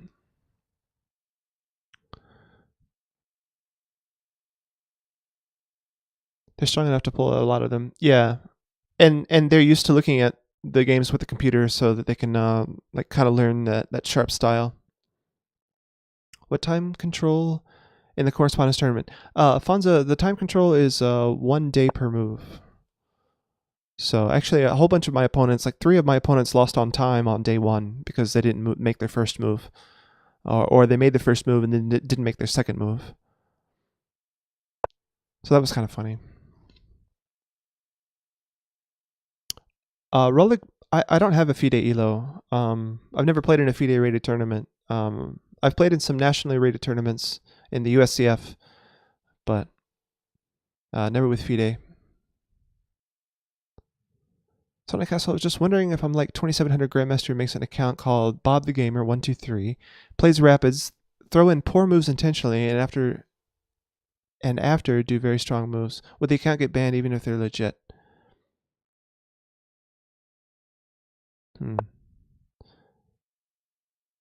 Yeah, I think I have to play e5 here. Yeah, so we're still in book, interestingly. I wonder if he's using a book or if he's just got this memorized.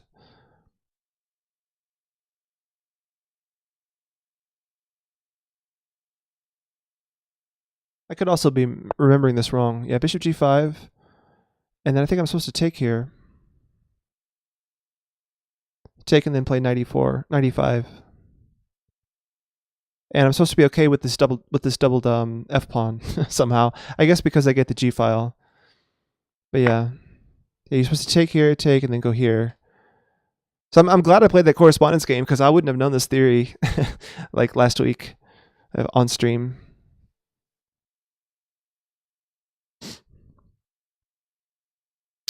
Maybe you could read how Lichess detects cheaters. It could be because the evaluation drops to strange. Yeah, Lichess cheat detection is open source. Like you can actually go and look at the code that they use to detect cheaters. It's all right there. Fonza wants me to sing. Throat singer? No, I'm not a throat singer. By the way, skip exists, people. If again, this is kind of fringe music. Not everyone likes this, so feel free to skip if you don't like it. Fonza's hilarious. Wants me to sing along. Aeroslux, I think it's great. I have never had any complaints with Lichess's anti-cheat. Like sometimes in the middle of a tournament, Lichess will ban a user because they see that they're winning too many games or in the wrong way in the middle of a tournament. Yeah, Lichess does a great job.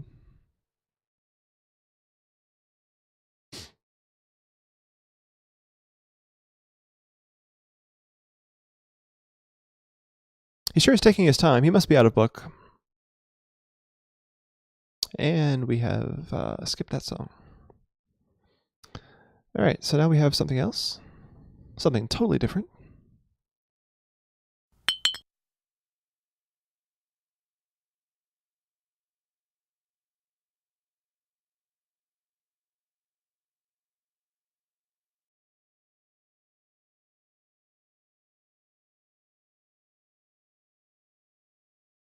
So yeah, the move is knight here, and then I'm planning on playing knight here.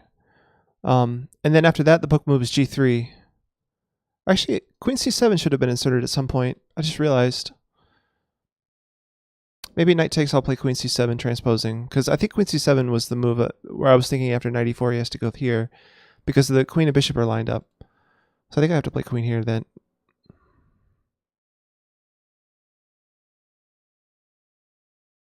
Yeah, I'm gonna play queen c7 and then knight e4. Sorry, knight e5. Does anyone know about what that Mongolian's saying? Yeah, good luck. Good luck. Probably not even Mongolian people understand the words to those songs, right? Like I have trouble enough figuring out what English people are singing about.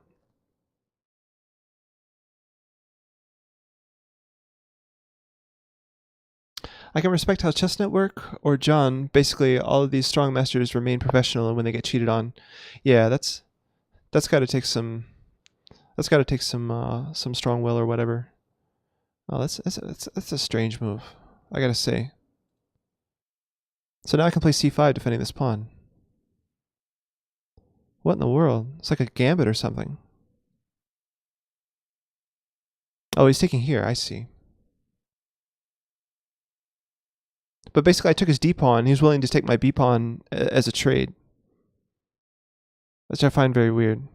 He's also opening up my bishop for me. Yeah, I'm gonna go for this. I'll let him take here.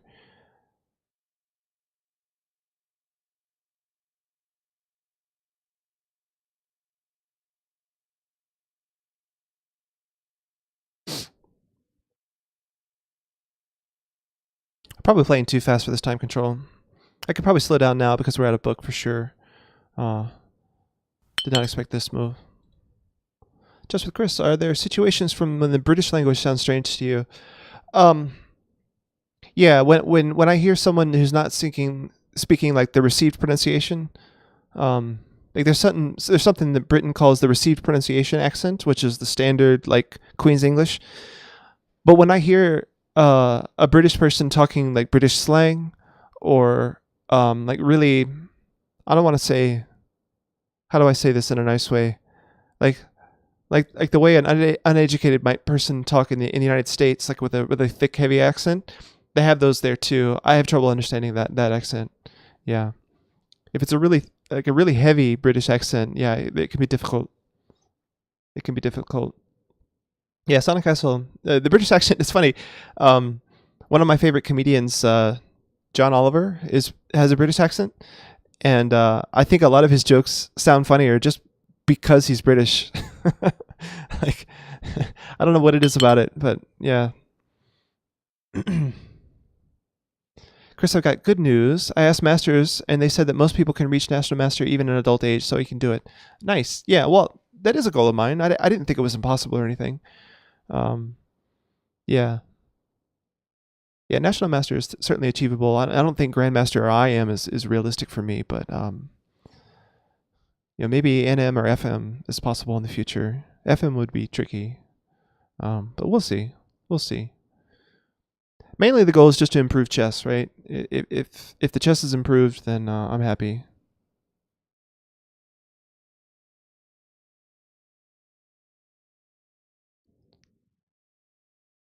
NMFM is already prestigious enough, isn't it? It depends on who you ask, Harold's Legs. Some people say NM is like not a master, right?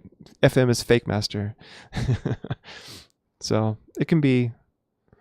I mean, to me, a master is a master, right? Like, it's also mysterious. Like, I've heard IM say that it's really difficult to go from IM to GM, and I'm not sure I even understand the difference. Really, it took Ben Feingold like 20 years to go from IM to GM, so it obviously must be difficult. Maybe a lot of you don't know that about Ben Feingold. I'm sure most of you have watched his stream before. He's a pretty strong grandmaster, and for many years he was the strongest international master, like the strongest international master for many years. It's because he couldn't get the GM title. It was that difficult. I just realized if he takes here, I can actually take here. That's nice. It makes this move even worse. 92 question mark.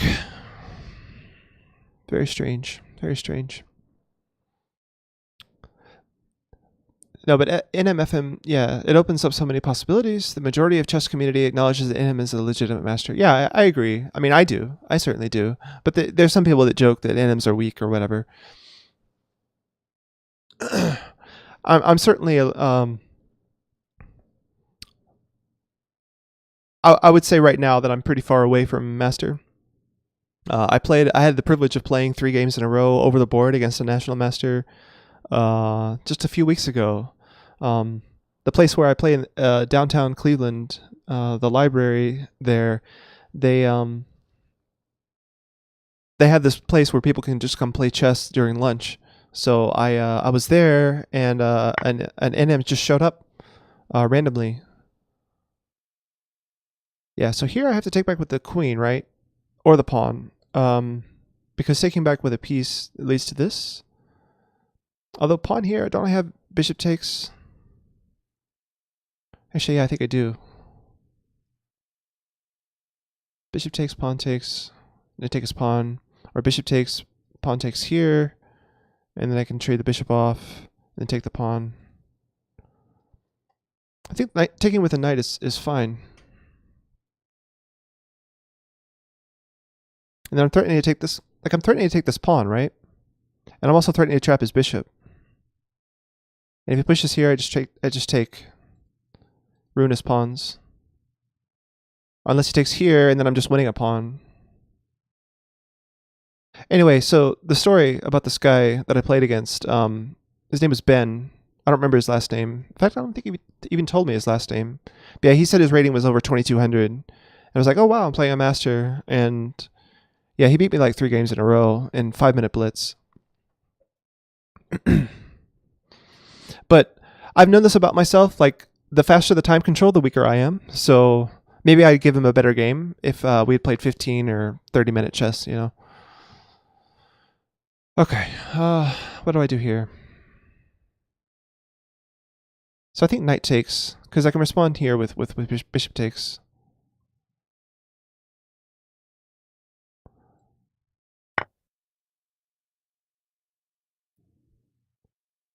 Well, weak or strong is such a relative thing in every aspect. Yeah, that's true. It's all relative. Wow, this video is the first result. Oh, so you did your song request. Sonic Castle, I hope you know about Wrong Song.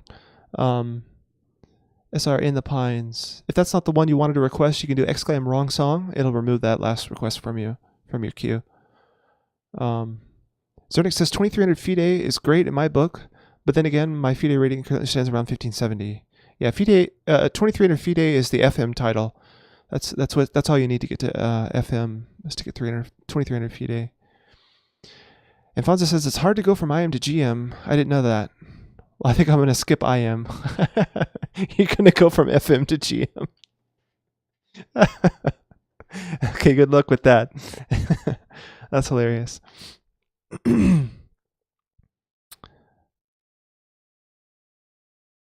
absolutely strong relative to the average population, but with chess players, I'm average. Yeah, if you go to a chess club, 15, 1700, that's about average. But if you go to a park and ask a random person to play chess, yeah, you'll probably beat them every time.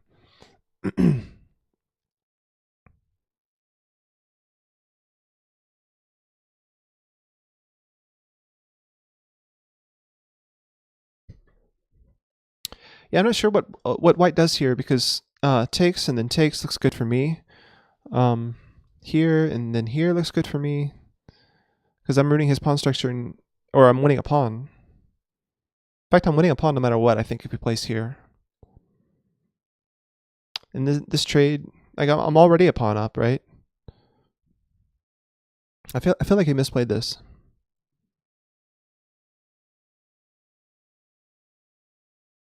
Although he does have this battery that I didn't consider before.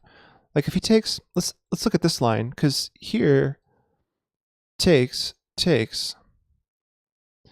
My bishop is hanging.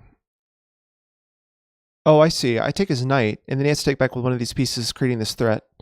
Yeah, he can't take here with check first because if he takes here, I take his bishop. Yeah.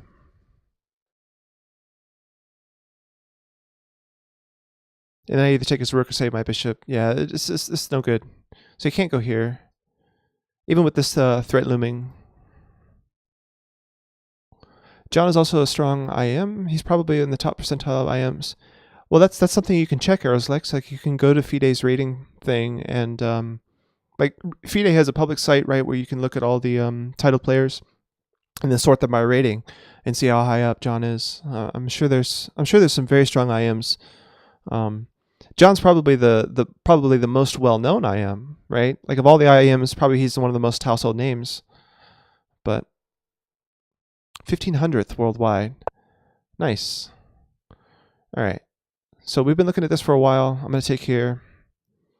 I should probably look at it one more time just to be sure. I just realized he can take here with check first. So here you can take here with check. No, because I take with the knight. So takes. I'm fine with that. Because I take his knight, he takes back, I take his bishop. Here, take his pawn.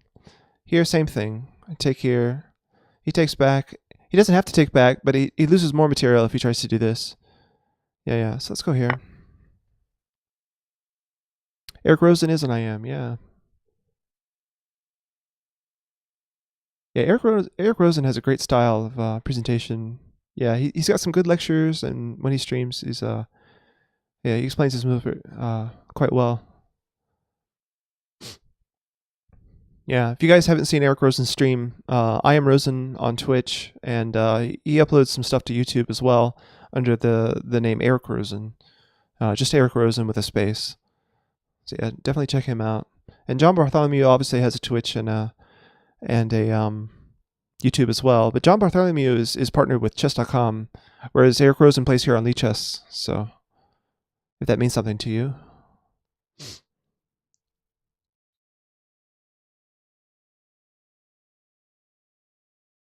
Lots of pieces hanging, lots to calculate in this position. Yeah, John is so level-headed. I agree.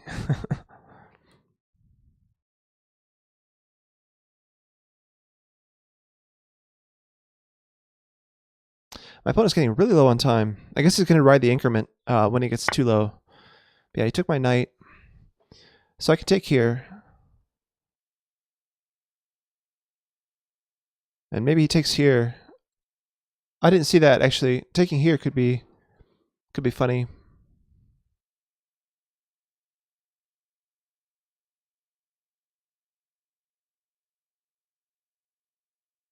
Takes. Yeah, this could get sharp. I mean, it's been sharp for a while, but I guess I'll take here. If I take here, I'm losing a piece, right? So I have to take here.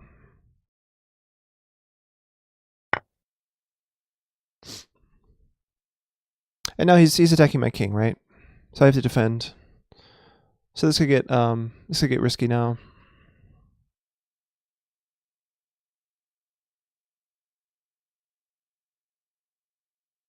Of course, if he starts doing too much with my king, I can save my extra piece, right? At the moment, I'm a piece up, so yeah. He only has 2 minutes to calculate this out, so I do queen takes f6 probably, but I'm too at elo. Yeah. Oh no, queen takes f6. He takes my knight, and he's got 2 pieces. I only have 1. Yeah, so don't do that. All right, so he takes here. And he's willing to be a piece. Like he's 2 pawns down now. Like I just take this pawn, and I'm ahead by 2 pawns now. Oh, he's taking this pawn. Okay, so just the 1 pawn. But yeah, I'm happy with my position. Maybe my bishop is slightly worse than his, being behind my own pawns. But hey, this is an extra pawn, and it's passed. Okay.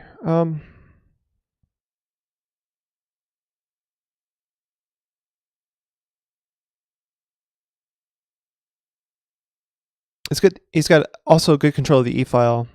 So I'm gonna put my rook on the b file, tie his queen down.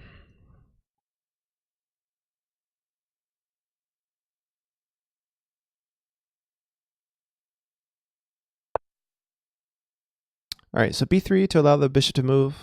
So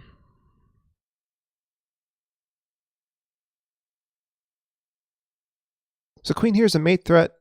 And I do want to get toward an endgame because this d pawn looks fun. Queen here, he wouldn't be able to trade queens. He'd have to weaken his king side. Although g3 probably is just lived for his king with tempo, so maybe that's not so good. Queen h6. I don't know. How do we play this position from here? The complexities have rolled away with the tactics, right? Now I have time to consider tactics while I work out the nuances.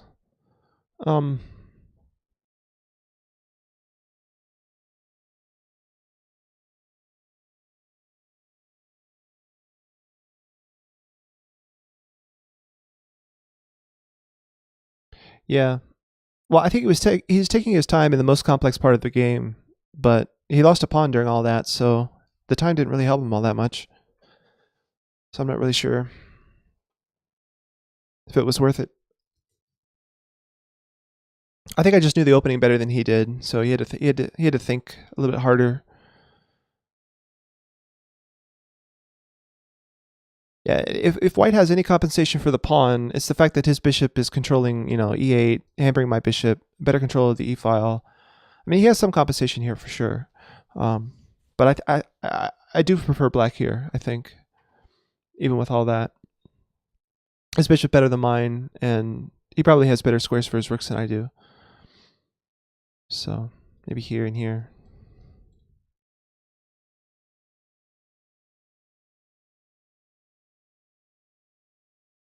Let's get behind my pass pawn.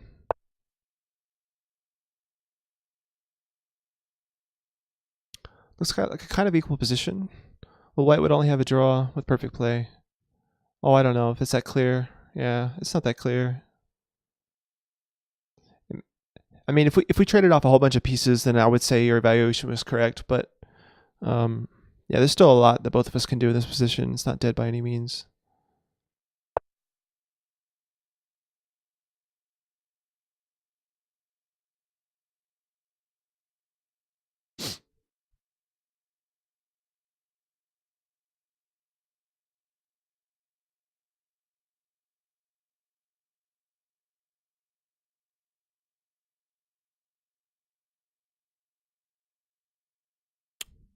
Looking forward to the PCL, the Pro Chess League. Yeah. Oh, I didn't realize that was tomorrow. Oh, that's cool. I'll have to watch some of that. Yeah, thanks for letting me know about that, Zernix. I knew the Pro Chess League was starting up soon. I didn't know it was tomorrow. So there's no back rake threat. He can't just like sack his queen here. It's good to note. I'm still tempted by the threatening mate trying to induce a weakness. I just don't know like how I mean the rook lift also looks nice, but I do have to actually be careful about this. Like rook g6 would lose right now because of oh no, it doesn't. I have bishop f8.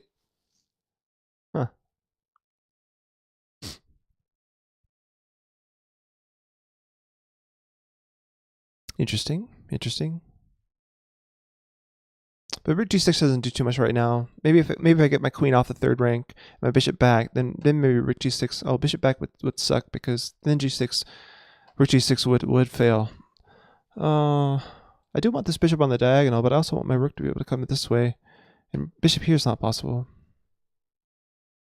Bishop here, maybe? I don't know.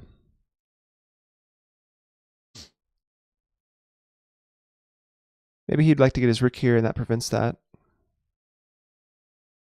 But yeah, I also need to be able to come back to f8 in case of emergencies.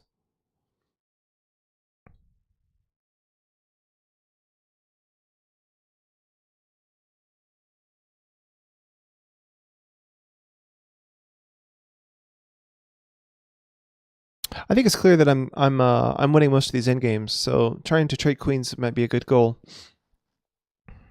So how to trade queens here? Maybe I should have thought about that last move. Instead of rook here, maybe queen here is better. Try to trade. Now I can't play queen here.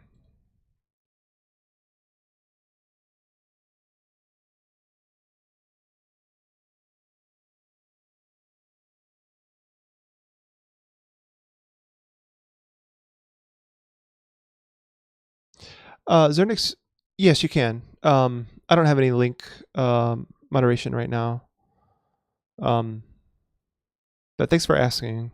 Yeah, I think my rules state that only links to chess.com, Lichess, and YouTube are allowed. So I you know, if it's another really big site that everyone knows, then that's more or less fine too. Don't link to something obscure, right, that everyone might consider to be sketchy. All right. I don't want to get low on time, so what do I do here?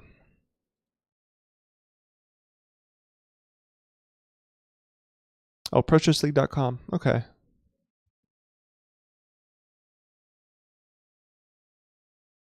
Oh, what do I do? What do I do? Probably, if I could push for this break somehow. I don't know how I would do that. That would give him a clear 2-1. But I have 2-0 in the center if I was able to push past. But I don't think this move is going to be possible. I don't have a light square bishop. No minor piece can defend here. I'd have to like sack the exchange or something. Not willing to do that.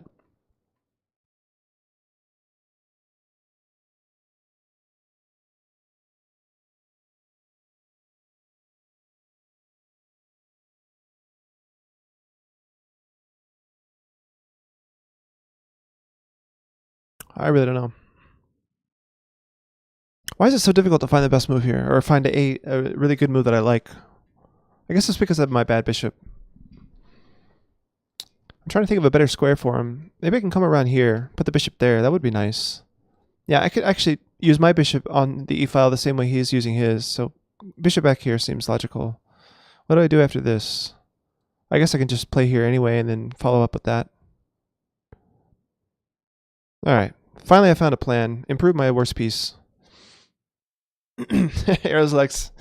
Minor piece improvement, PogChamp. Nice.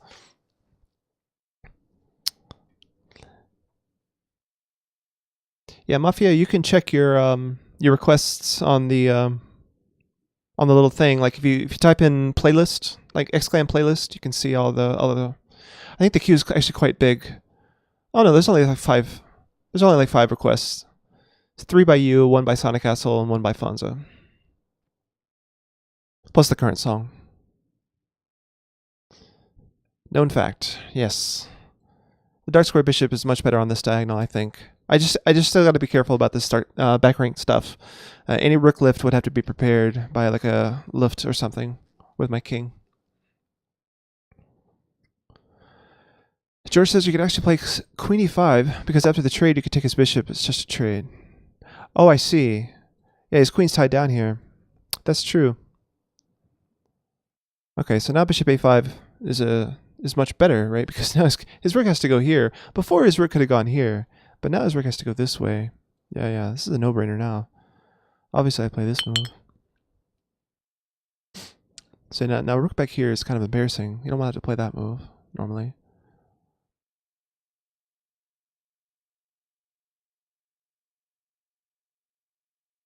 And then once my bishop gets here, I could play a5 for a bind so that he never gets this move in.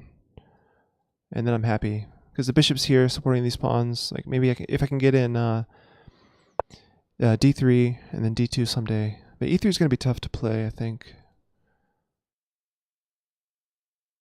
All right, so bishop c6. That's the plan. Herzog says, Chris, have you seen some videos of John's classical games online? No, I don't think I have. For quite a while, John Bartholomew was uploading like 2 or 3 videos every single day, same as Chess Explained, and I unsubscribed from both of them because they were just eating up too many videos in my feed. Like I wanted my subscriber feed to be a little bit more even than that. I was just, yeah, I just got sick of it, so I unsubscribed to both of them. So I haven't seen too many of either Chess Explained or John Bartholomew's videos in the past 4 or 5 years, but that's interesting. It might be worth checking them out again. I think he actually stopped uploading so much. Okay, so now my rook can come here. Wow, why did he allow that? Interesting. He only has a minute left, so he's starting mate. I think I'll just kick the queen out and get loofed with tempo. I'm not really afraid of queen here. Oh, he's winning a pawn. I totally missed that. Whoops. So now the pawns are equal. That's disappointing. All right. I'm going to play a5 as planned. Not too much has changed. My bishop is guarding this pawn. Same thing. Now the difference now is the c-file is opened, right? So he had things with his rook there, which he didn't really do. But yeah, now I can move my rook here, I guess. I don't know. But yeah, my bishop's doing a nice job of holding both of these pawns and, you know, tying down some of his pieces.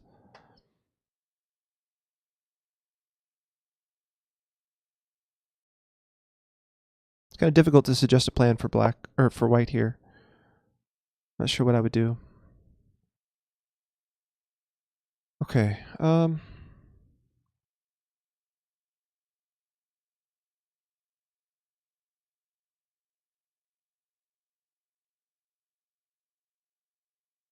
Some nice epic music here.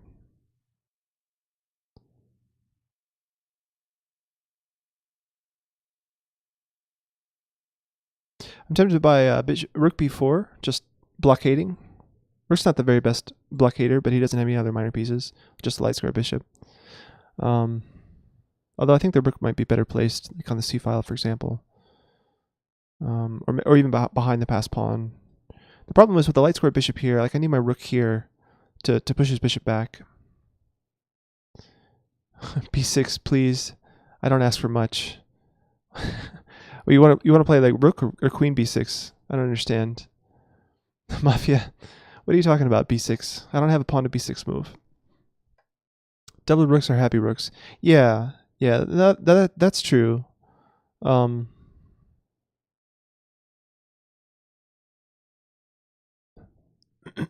So you probably want to do rook b6 then, if you're wanting the double rooks then.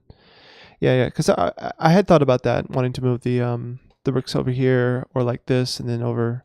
Of course, this doesn't work, right? Because he just takes my rook.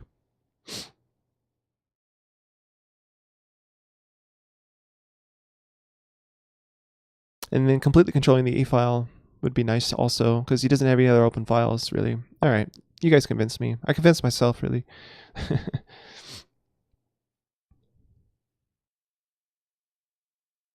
Yeah, because rook e6 is coming, and if I can create like a nice battery here, I have back rank issues. He has back rank issues. All right, so he stopped rook e6, but now I can fight for this square a little bit better.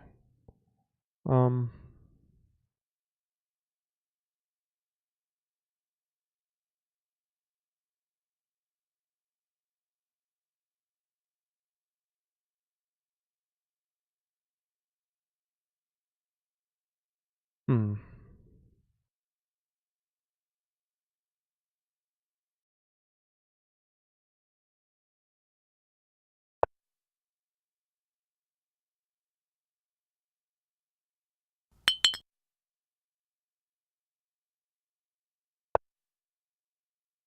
All right, so he's just changed the blockader. That's making this square worse.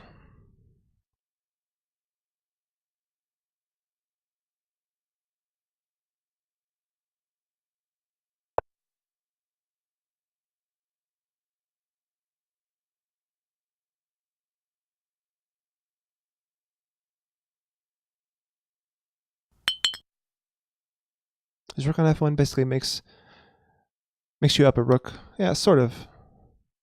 He can move it though. Like there's nothing keeping it there at the moment.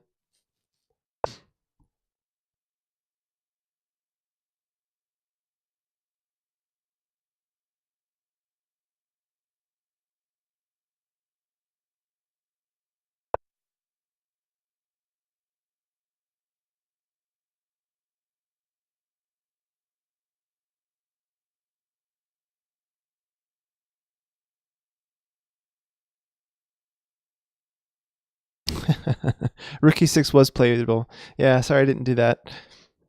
I didn't consider it too. I didn't consider it very heavily. He doesn't want to trade queens. Interesting. Now we can play rook e6. Seems good. Although after rook e6, he has this move, right? Oh wait, does that work? This takes. He's on here. I can move my rook actually. Yeah, I just moved my rook. So we're good.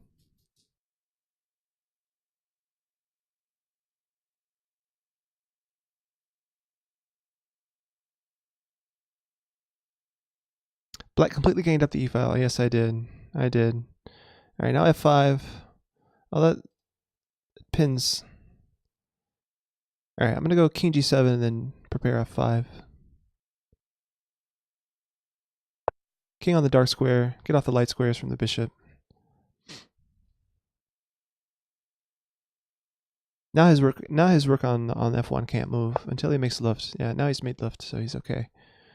So f5 kind of screams out need to be played here.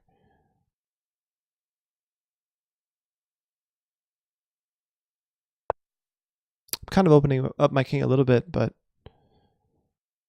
I just like the fact that it makes his rook do nothing. You know, like the rook's never going to take here, for example.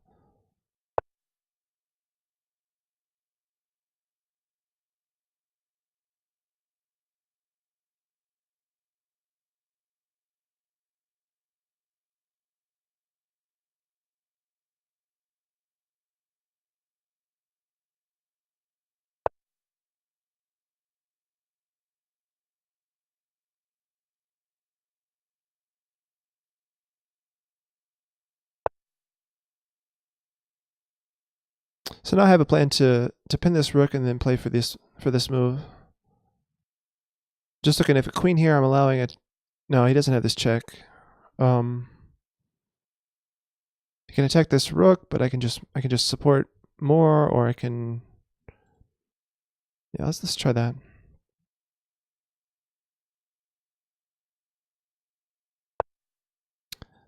It's a nice pin here. Why didn't my opponent have queen takes e6? Queen takes e6. Wait, what? I might take with the pawn. Or are you saying before? Oh, that's a good move.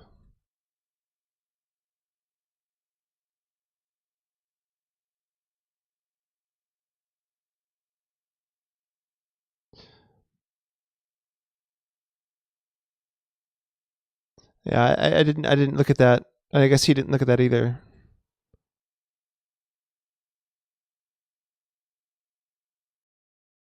Does this force a queen trade? I think it does. Do I want a queen trade? I guess I do.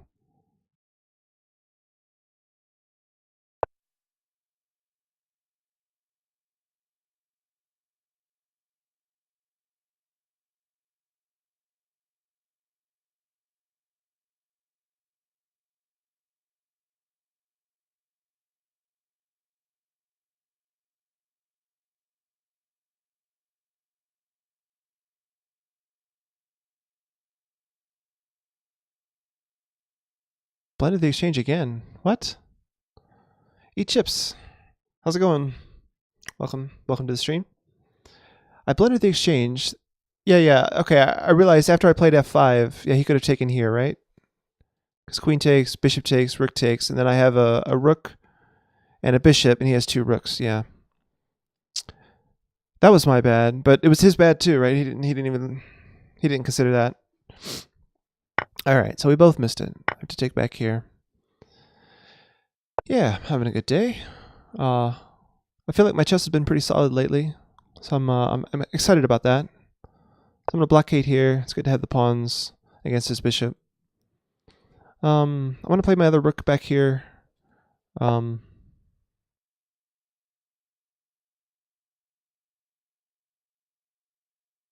up on the e-file. Get my rook in behind his position. I don't know. It's interesting. Like I can't ever get on the 7th, right, because of this bishop. This rook can't move. That's nice.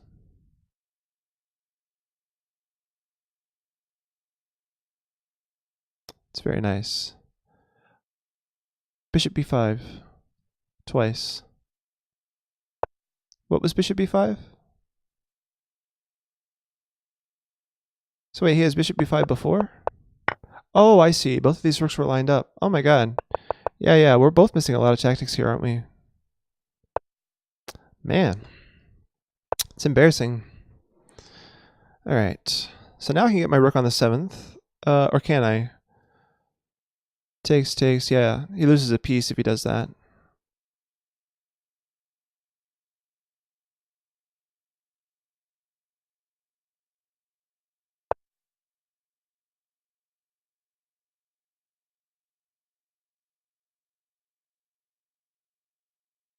So this pawn looks hard to defend. Oh. Oh, he's winning a pawn there. Crap. Oh, he's not. He's not. We're trading this pawn for this pawn. Jeez. All kinds of tactics. So now here, and I have the active rook, but... And the more active king, I think, eventually.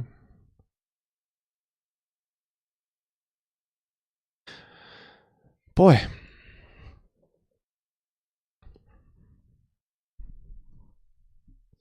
Everyone misses tactics, yeah. I mean, it's one of the best ways to improve, I think. Like either of us could have won at some point or another because of a tactic. Aha. So what is this? He's allowing... I guess his point is that my rook can't defend this pawn. Interesting. Yeah, so his point is that if I push up, he's going to go king here and then king here. And I can't hang out with this pawn any longer.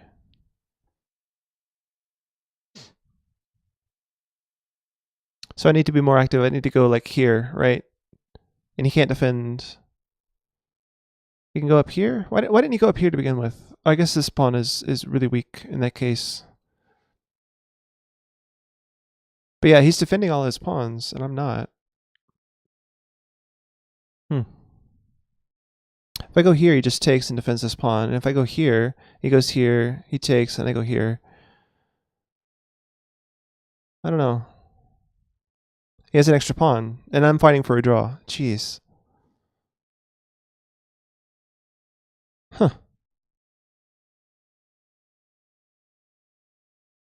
And if I go here, yeah, I can't defend that. Wow. Alright, I'm starting to be the one. Or we're both getting close to him. Like he's got a minute, and I'm getting close to a minute. Alright, I think rook a2 is my only try. And now I can keep my rook on b2, freezing this pawn and this rook, and then maybe my king can make some progress.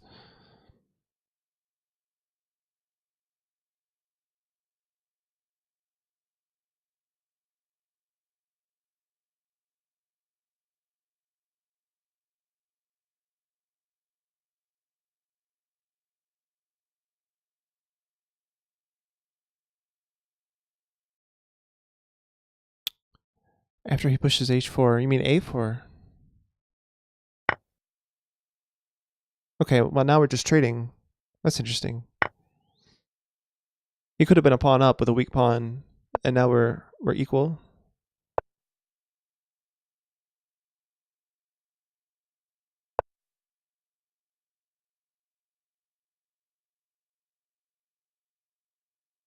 Active king.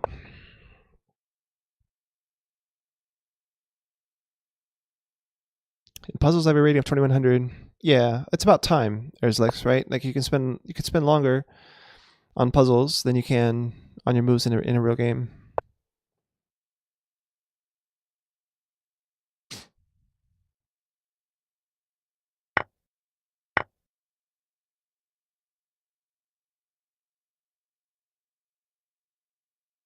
So now I have a pass pawn and he doesn't. Wow, he's just gonna let me push it? Really? Oh, that seems like a bad plan. I can't believe he just did that.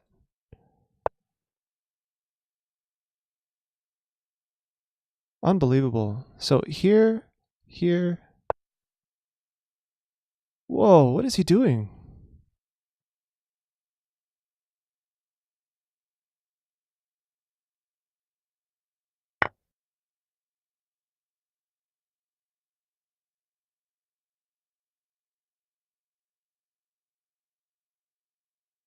I think we're playing a little bit fast here. Oh, what do I do? I want to get behind this pawn, but I don't have time. If I push forward, he gets behind and I can't defend it. There's no rook here. But now I'm threatening rook check and then pawn up. So if he goes here.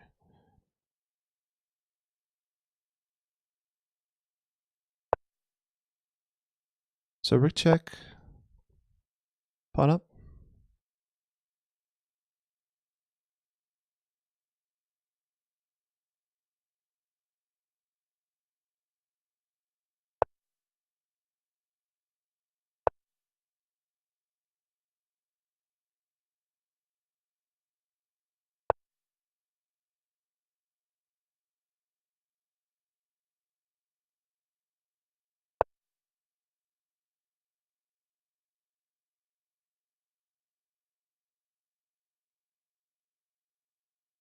Sonic Castle, I do know a little bit about that kind of stuff, yeah.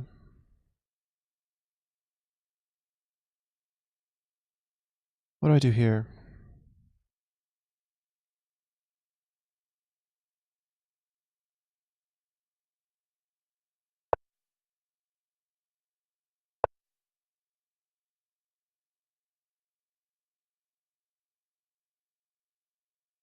Actually, I should have gone here. I still had the same threat. Shoot. Yeah, king here would have been so much better. And now I have this. Oh, but he's taking here with check. Ah, no. No. I have to come back here. Oh, this is bad. Suddenly I think he's winning.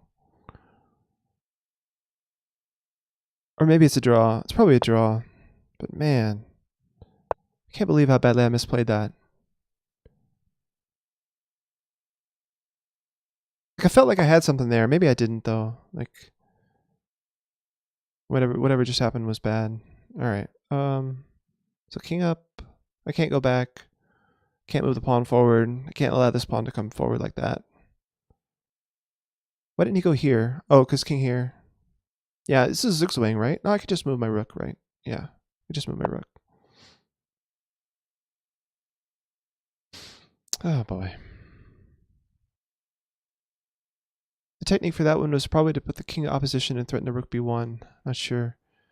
Yeah, so that's what I was doing, was rook b1. That's why I put my king here, to try to checkmate him and queen.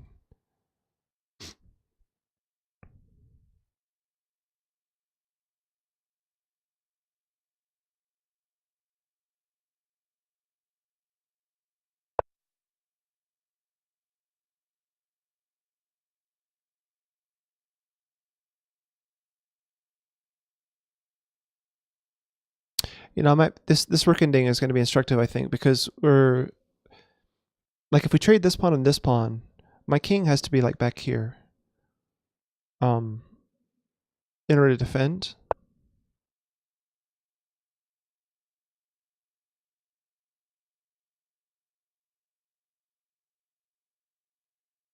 Hmm. If his king gets here, I'm in trouble, right? Because I can't move my rook out this way anymore because of rook here. Or maybe I can, because then I can give check. Or I can go back this way, and then, yeah, I'm defending the pawn that way. So rook here, there. No, I'm not. It's bad. Hmm. Alright, wait a minute.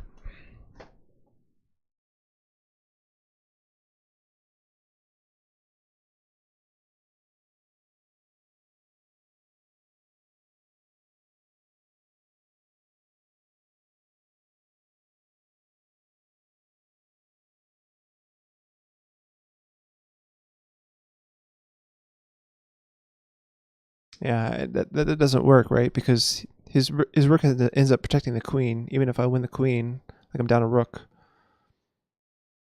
So my rook is stuck. And if his king moves forward, I have to be able to do this. Because that's his way to win, to get the king here and the rook this way. So I need to be able to push my own pawn while he's doing that. So I think I have to play the king here. But then I'm stepping too far away from this pawn, and rook here wins a pawn, right? Ah, this is getting hairy.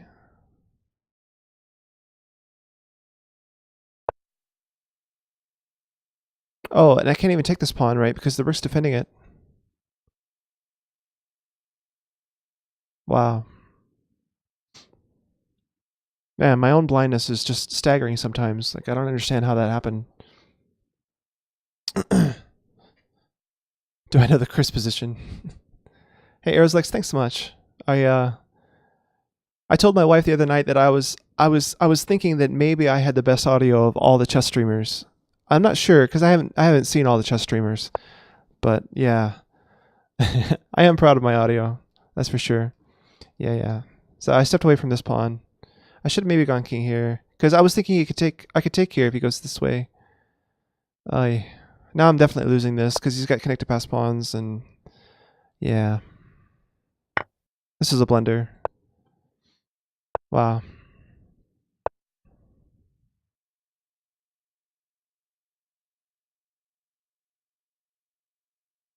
And I think he's gonna win now. That's terrible. All that fighting. I was a pawn up at some point. So I think he has to go this way, and then my king can come in here. Starting to defend. But this king moves accurate. Yeah. Because now this pawn moves. My king can't come to defend any of this. I can come here though, and attempt to like pin the pawn or check or something. I don't know.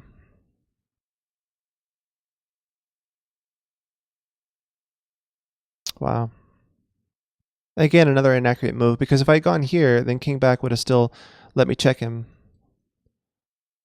But I don't know what that does because king h6 and he's fine. Yeah, I think this is resignable now. I don't have anything here.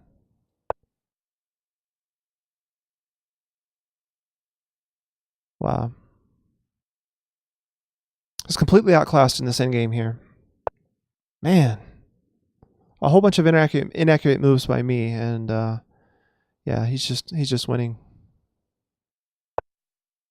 I'm pretty sure he's winning here.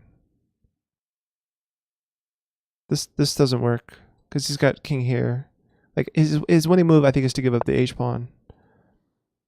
Oh, I thought he was gonna play here. I take here, and then he goes here, and then he's queening. Maybe this works too, but I have to keep the rook here, right? King here or here?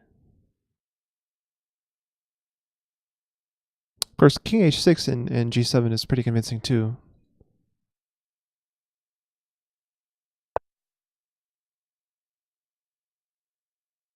I don't think rook here was necessary.